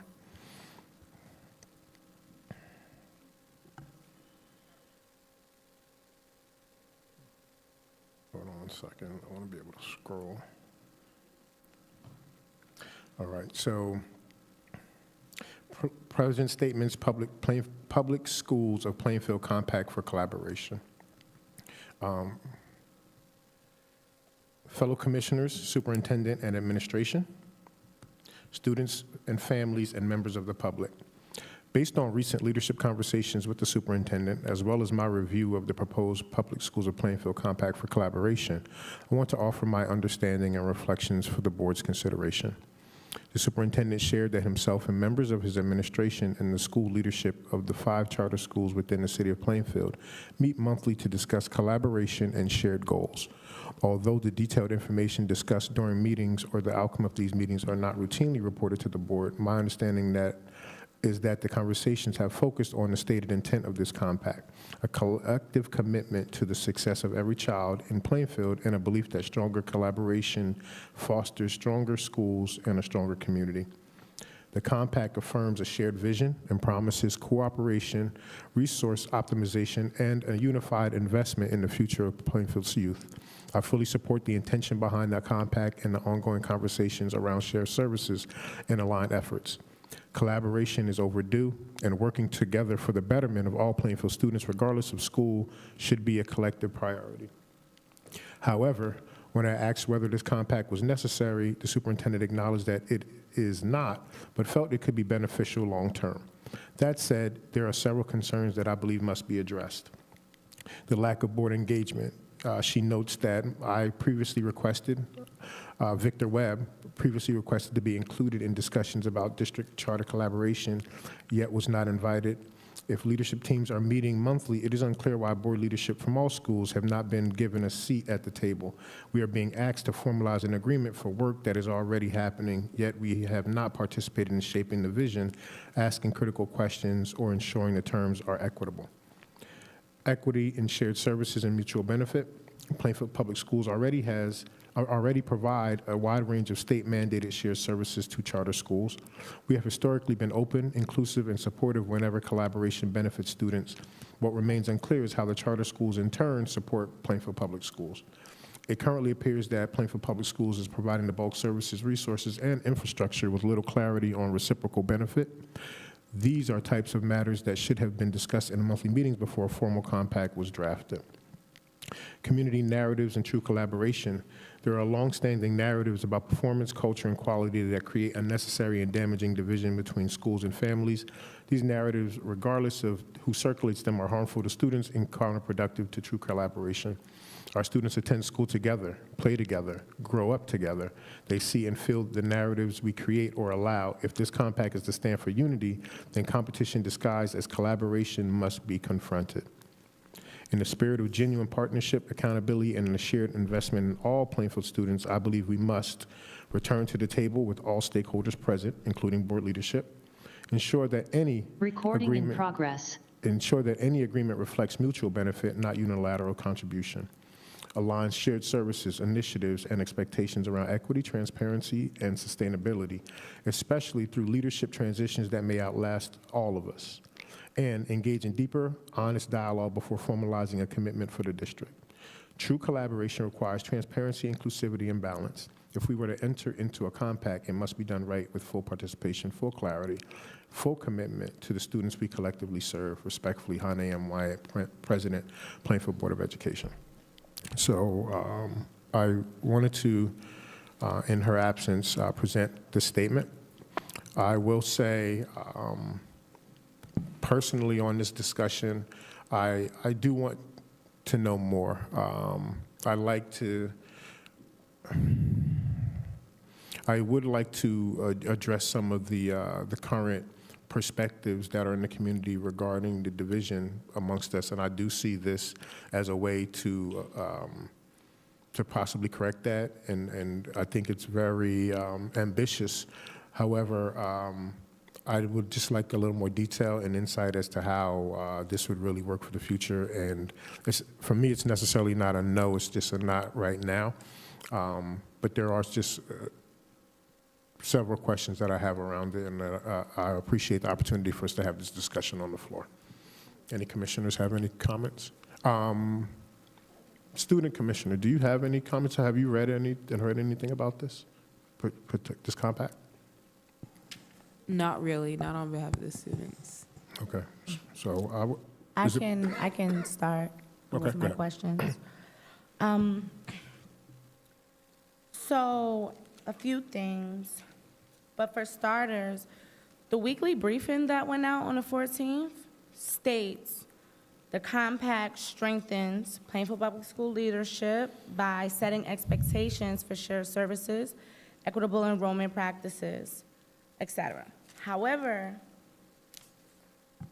the formal disclaimer you provided tonight under Section 4, drafted by Board Attorney, states that no party shall rely upon the compact as a promise, guarantee, or expectation of performance.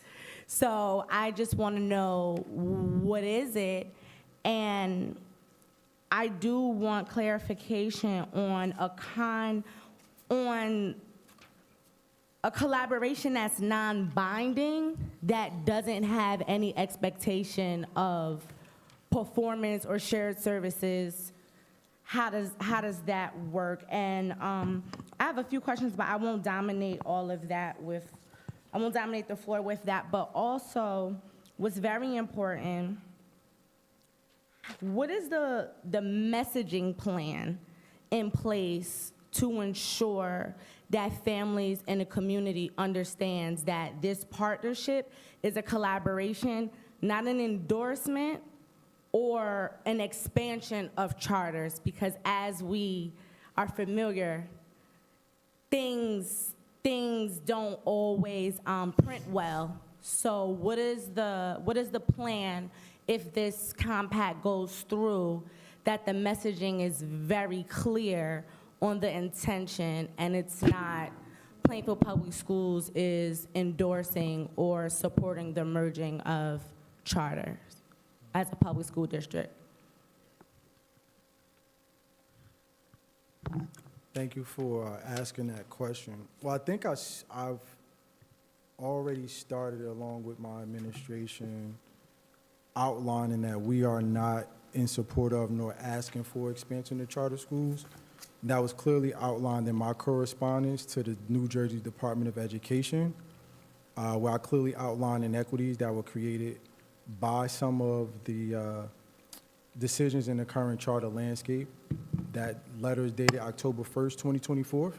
That correspondence was sent to the NJDOE in response to requests from this very governing body asking for greater accountability as it relates to the charter landscape here in the city of Plainfield. So that was the first step, and I think that we've all been very clear about that. But what we cannot deny is that the charter schools exist, and unless the state comes in and starts to revoke charters, they are here. I think one other thing that cannot be ignored as we have this conversation is that although I'm the superintendent of Plainfield Public Schools, when things don't go right for families, that I'm often called to be an intermediary or a collaborator to help provide solutions for those families, even though their children are enrolled in Plainfield Public Schools. There have been multiple conversations that have taken place here at these very board member meetings and across this dais, in which I have been personally asked questions about programming that's being run in charter schools, whether it's support for special needs students, whether it's been conversations about enrollment, or whether those have been phone calls made directly to my office by members of the governing body or of the community asking my administration to contact parents and families to help navigate them through some challenges they may be experiencing at charter schools. So when I receive those requests and those conversations take place here, I take that as a request for me to figure out how to collaborate and how to provide that support to our students. As it relates to this proposed charter compact, I hope that this is not seen as something that's just being introduced or being brought to the board, because I've talked about this on multiple occasions. And I also sent a very detailed memo to the board back in April of 2025 advising that this conversation was being initiated and was taking place amongst my administration and charter leaders in the city. we've been able to collaborate and to create a space where we as administrators of schools serving children in the city of Plainfield are able to thoughtfully and respectfully discuss challenges that we may be facing across our school districts. We also have an opportunity to discuss sharing data, improving processes for families that rely on services equally across the board. We also utilize those roundtables and those monthly meetings as opportunities for us to discuss the possibility of shared service agreements, to discuss security concerns that may be permeating throughout the community, because guess what? Even though a student may attend a charter school in the city of Plainfield, they have friends who sit in classrooms at Paz and at Plainfield High School, and when those students leave, they all walk home or go back to the same communities. And those problems that permeate in those environments often find their way into our school buildings. So I think it's important now more than ever for us to have these conversations. And I would like to read in response the letter that I wrote to the board seeking support on this matter, which I think answers some of the questions. So dated November 14th, addressed to Mrs. Board President White and members of the Plainfield Board of Education. I'm writing to respectfully request your support and formal approval of the Public Schools of Plainfield Compact for collaboration. This compact is a strategic step in our broader effort to strengthen public education in Plainfield, district and charter alike, by moving from competition to cooperation in service of our children. As you know, our district has been clear and firm with the New Jersey Department of Education about the inequities created by the current charter landscape. In my October 1st, 2024 correspondence to the NJDOE, I asked for a moratorium on charter school expansion until a comprehensive, equitable plan is developed to address disproportionality in serving multilingual learners and students with disabilities, as well as the financial and operational impacts on Plainfield Public Schools. This compact does not weaken that position.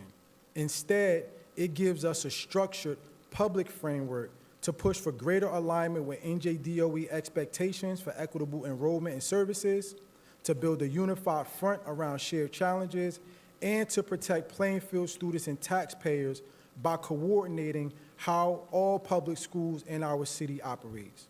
What does this compact do? The Public Schools of Plainfield Compact for Collaboration is a mutual, non-binding agreement among district and charter leaders to work together around 5 core areas.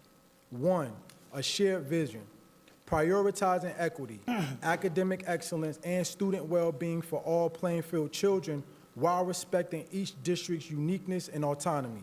2, shared services, exploring joint professional development, transportation coordination, and bulk purchasing to reduce costs and improve efficiency for taxpayers. 3, shared initiatives, developing enrichment programs and shared learning opportunities open to all students in Plainfield. Equity and accountability, committing to practices that protect the public's trust, promote transparency, and uphold our expectations for equitable services to students. And 5, protecting our shared investment, sustaining collaboration through leadership changes, advocating for each other's success, and nurturing a climate and culture of mutual respect and problem solving. In short, the compact is a tool for leverage and alignment. It is not a concession. It codifies our expectations of charter partners, and it anchors future conversations about enrollment, services, and accountability in a shared public document. Now, how does this protect Plainfield Public Schools? While I recognize that some concerns about this initiative stem from a fear that collaboration may be interpreted as an endorsement of charter expansion or as a weakening of the district's position, I want to state clearly, the compact does not grant charters any additional authority, funding, or access beyond what state law already provides. It does not bind the board to any specific financial obligations. Any shared service agreement with cost implications would still come back to you for approval under existing policy. This proposed compact reinforces rather than undermines our prior request to the NJDOE for equitable practices and oversight, including standardized, centralized enrollment, and adherence to cross-section requirements for serving multilingual learners and students with disabilities. By approving the compact, the board positions Plainfield Public Schools as the convener and leader of public education in our city. We are not relinquishing authority, we are asserting it by setting the terms of collaboration. Alignment with our strategic plan and our district goals. This initiative is not an isolated project, it materially advances our district goals. We aim for academic proficiency and student outcomes. If we could explore shared enrichment, aligned expectations, and collaborative learning opportunities, it would allow us to also expand access to rigorous experience for Plainfield students regardless of which public school they attend. Climate, culture, and community engagement. A visible, unified commitment by all public school leaders in Plainfield demonstrates to families that we are working together, we are not at odds, but we are in fact collaborating to support all children. Whether a student enrolls into a charter school today and then comes back to Plainfield Public Schools next week, we are responsible for ensuring that we provide a thorough and efficient education and we are able to pick up where that school left off. Finance and operations, shared services and transportation, professional development and purchasing can yield cost savings, efficiencies, and better use of taxpayer dollars. The compact also reflects our commitment to communication and cohesion as core leadership values. It further formalizes the work that we have already begun, sitting at the same table with other public school leaders, identifying shared problems and building systems that prioritize students over institutional boundaries and fear that has been placed on our community. Why does your support matter? You've already engaged charter leaders around the draft compact, well, we have, and there's a genuine momentum and willingness to work together differently. Now, I previously shared this information with the board in my correspondence on April 11, 2025, and I believe that approving this compact allows us to move forward, if approved, with a public signing, which could include a thoroughly vetted and formulated communication plan, which could clearly state our expectations, values, and guardrails for any collaboration. It can set specific standards for how public schools in this community will operate together rather than leaving that definition solely in the hands of external agencies. And it will demonstrate to the New Jersey Department of Education, our families, and our community that Plainfield is leading with equity, accountability, and student-centered collaboration. Without your approval, commissioners, we risk sending a mixed message. We've asked the state to help us address inequities and enforce cross-section requirements, yet we hesitate to adopt our own local framework that strengthens our collective voice and operational alignment. My request for board action is simple. For these reasons, I respectfully request that the board approve this proposed compact for collaboration as presented and with the developed addendum that has since been provided by General Counsel, and that you authorize me as the superintendent to move forward and convene the next steps, which would include a public signing, rolling out of a communication plan, so that we can develop collaborative initiatives and shared services consistent with this compact, subject to existing board policies and approval requirements. Now, we're here for further discussion, and I greatly appreciate that. We've asked for the New Jersey Department of Education to step in, to lead, and to give us the support with this. That was a charge that was given to me as the superintendent. I delivered on that. We're still waiting to hear from the Department of Education to give us a framework on what this collaboration and accountability would look like in our community. And I've taken a step in the liberty to try to advance that work to ensure that we are, in fact, the leaders and the conveners of public education, and that is clearly known, recognized, and understood by all parties in this community throughout the state of New Jersey and throughout this country. That's amazing. Do you have any idea, like, what are your thoughts that none of the representation from any of these charter schools are here this evening to back up this support and to back up this compact?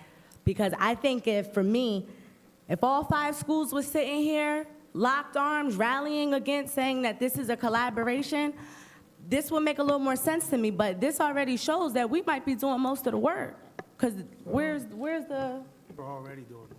That's my point. That's if like. But because of the budget. And I think you have to go back to conversations on the budget. But I'm gonna let- Okay, I have a question. Yes, ma'am. Why wasn't the president, the vice president, both, someone invited to take a seat at the table so we can hear their perspective? I'm only listening to your perspective. Understand that. So why? I don't think that, so that's I was asked specifically about Mr. Webb. He did make the ask and make the request to come and sit in that space.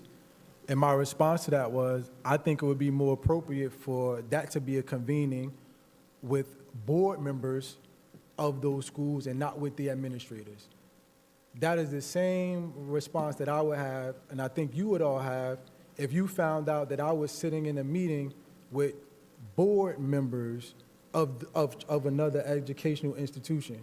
I don't think that was the right audience. And what I offered was my recommendation that there be a conversation to convene the actual board members for those charter schools to have meetings with our board leadership. I think that's appropriate, but I would also argue that if I set up a meeting with those charter school board, just with the leaders of those schools to come and meet with our board, right? Their board members will probably have the same question. So I think what you're asking is fair, but it should be, in my opinion, a convening of the board members for those schools. Why doesn't that happen? That their boards are supporting this, right? So as I'm bringing this here for approval, the charter schools have done the same. I believe 2 of them have already had their board meetings and had already received the approval and had their resolutions from their boards. Okay, but One second. my point is, why can't the president, vice president, both, however they want to do it, be invited to their board meetings? They absolutely can. They absolutely can, Because and I think they should. would like to know the perspective on that level. Their board support this board? Got it. So as the superintendent of schools, is the expectation that I set up a convening between our board leadership and the board leaders of the charter schools? Or is that something that I'm hearing that you're saying you want our board leadership to do? So, yeah.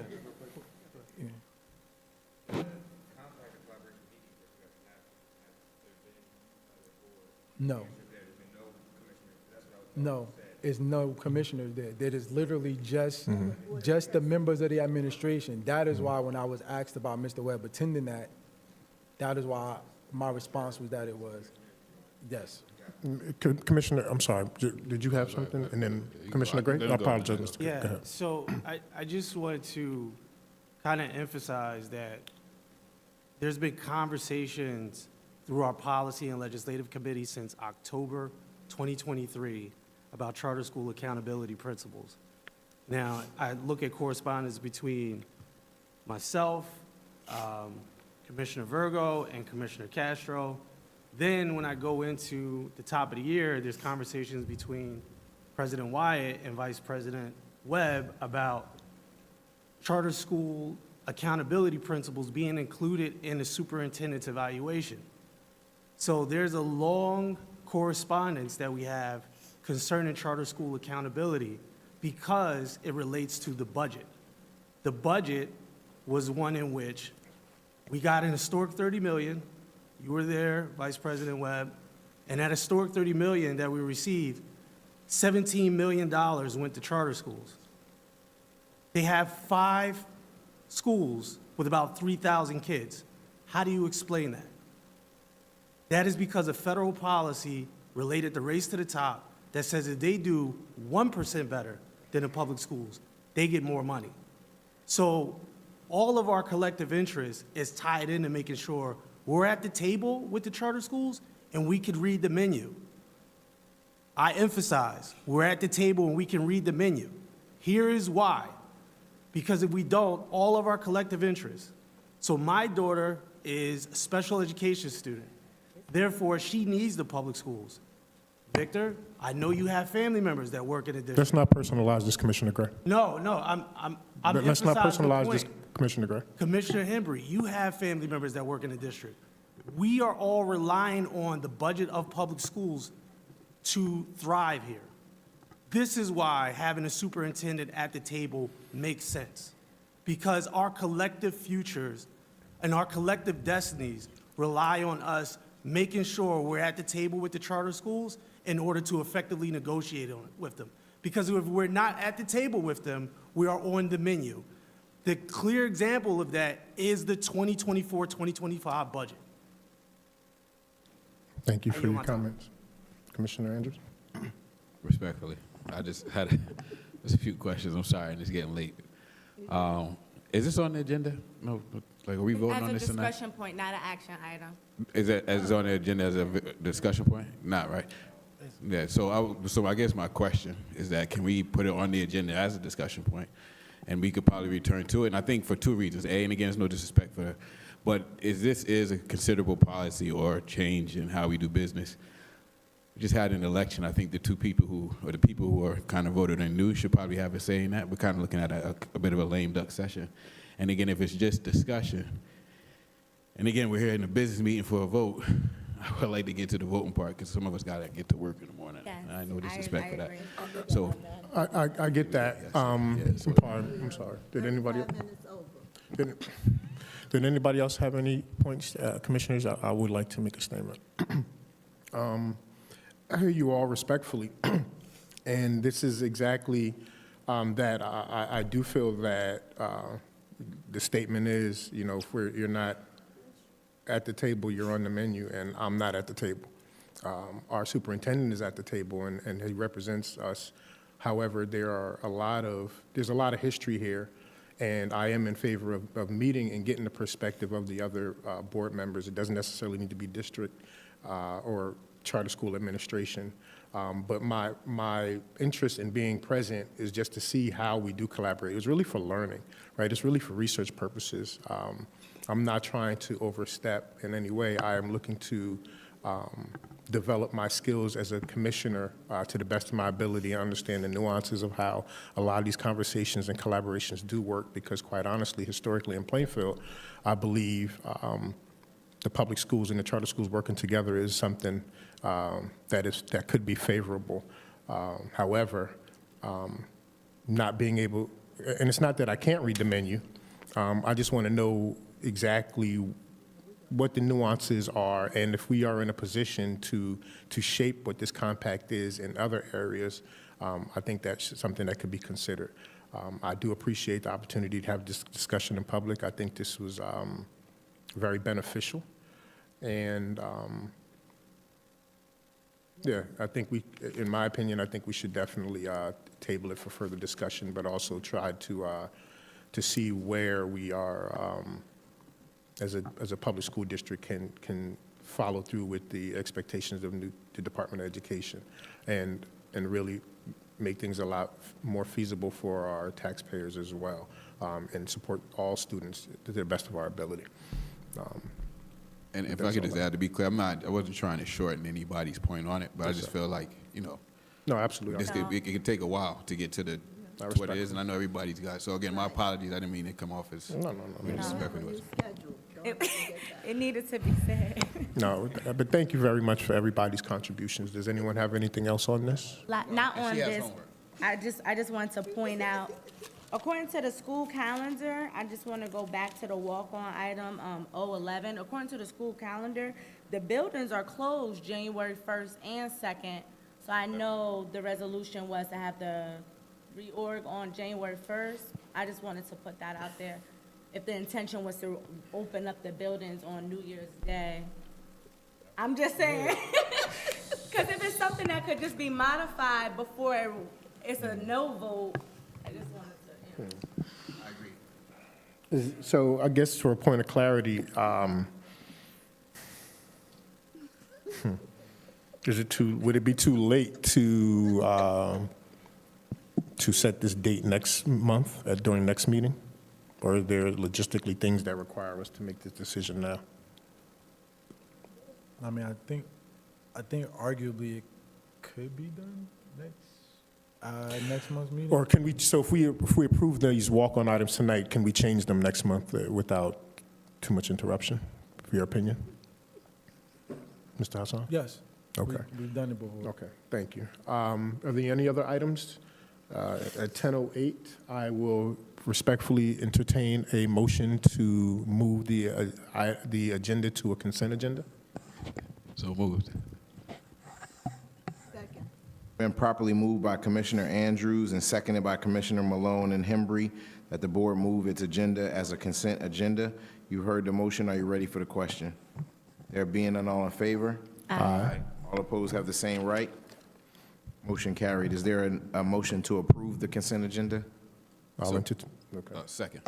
I'll entertain a motion to approve the consent agenda. So moved. Been properly moved by Commissioner Andrews and seconded by Commissioner Malone that the board now approves its consent agenda. You heard the motion. Are you ready for the question? Yes. There being none, I'll call the roll. Commissioner Andrews? No on 011. And anything that I might be related to Travel. For travel, yeah.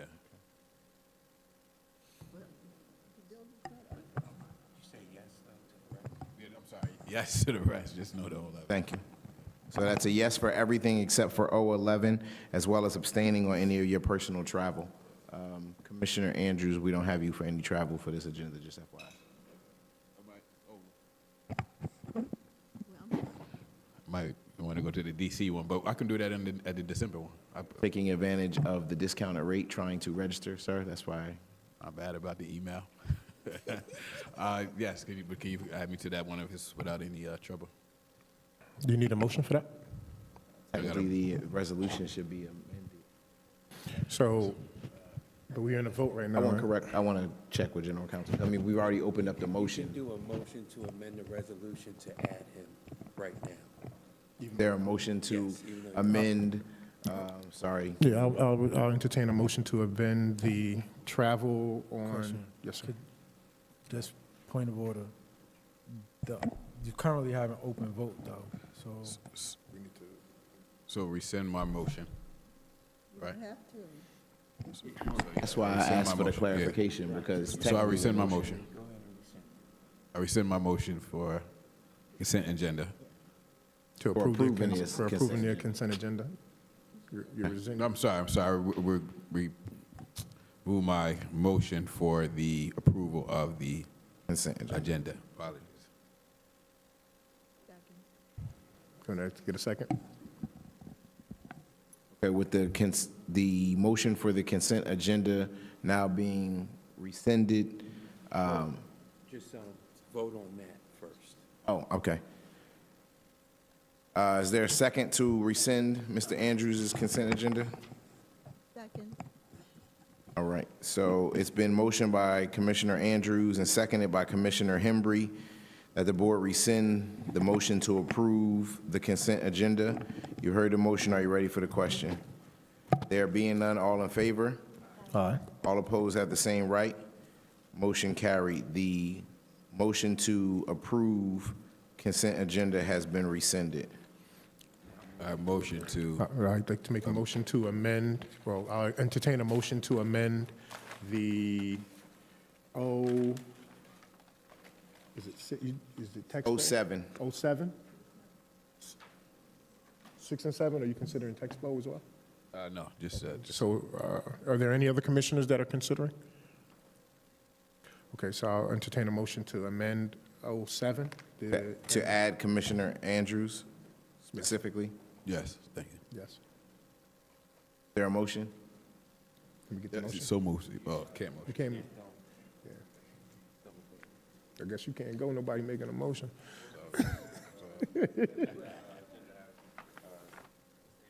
Is there a second? Second.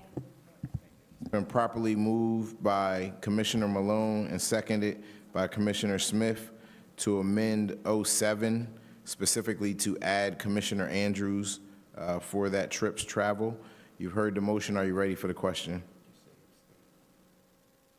Yes. There being none, all in favor? Aye. All opposed have the same right. Motion carried. If you give me 2 seconds, I can give you the updated amount for that.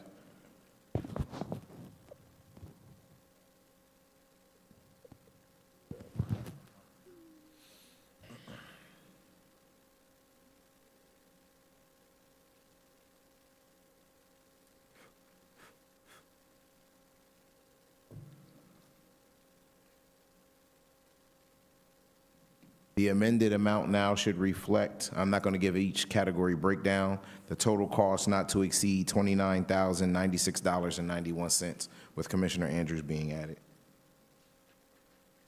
Is there a motion to now approve the consent agenda? I'd like to make a motion to now approve the consent agenda. Second.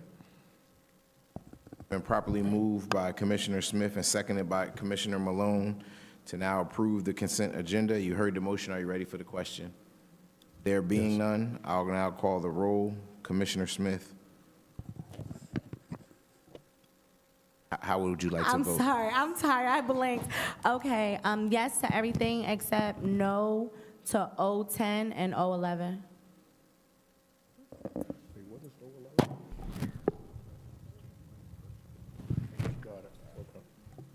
Thank you.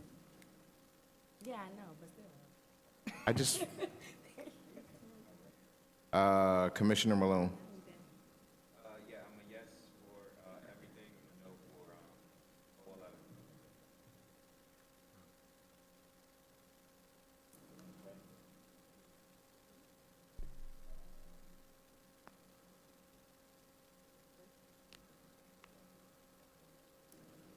011. Commissioner Andrews.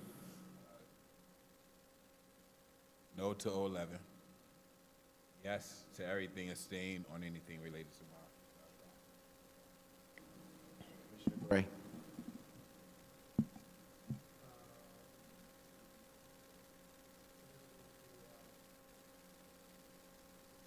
Yes to everything.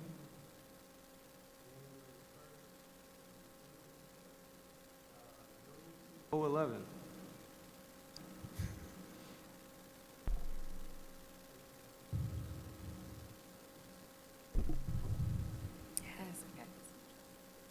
I'm holding on because you didn't. Yeah, so no to 011, yes to everything on the agenda. Got you. I didn't hear that. That's My why. apologies. I was. Commissioner Hembry. Yes. For everything, Commissioner Hembry? Yes. Okay. Did Commissioner President Wyatt, was she able to rejoin us after the drop? Okay. Commissioner Vice President Webb. I would like to abstain from anything related to my travel. No to 011, yes to everything else. Pardon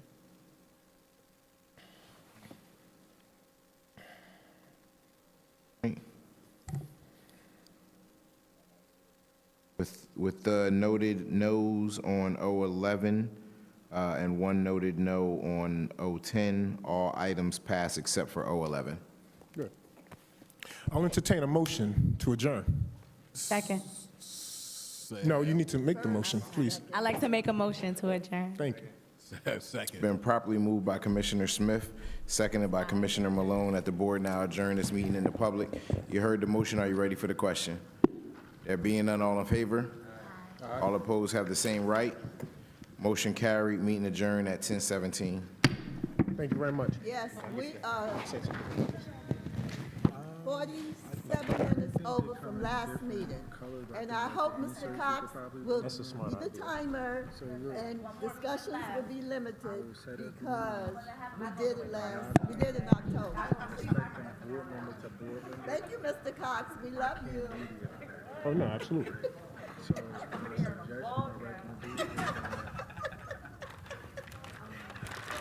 Well, yeah.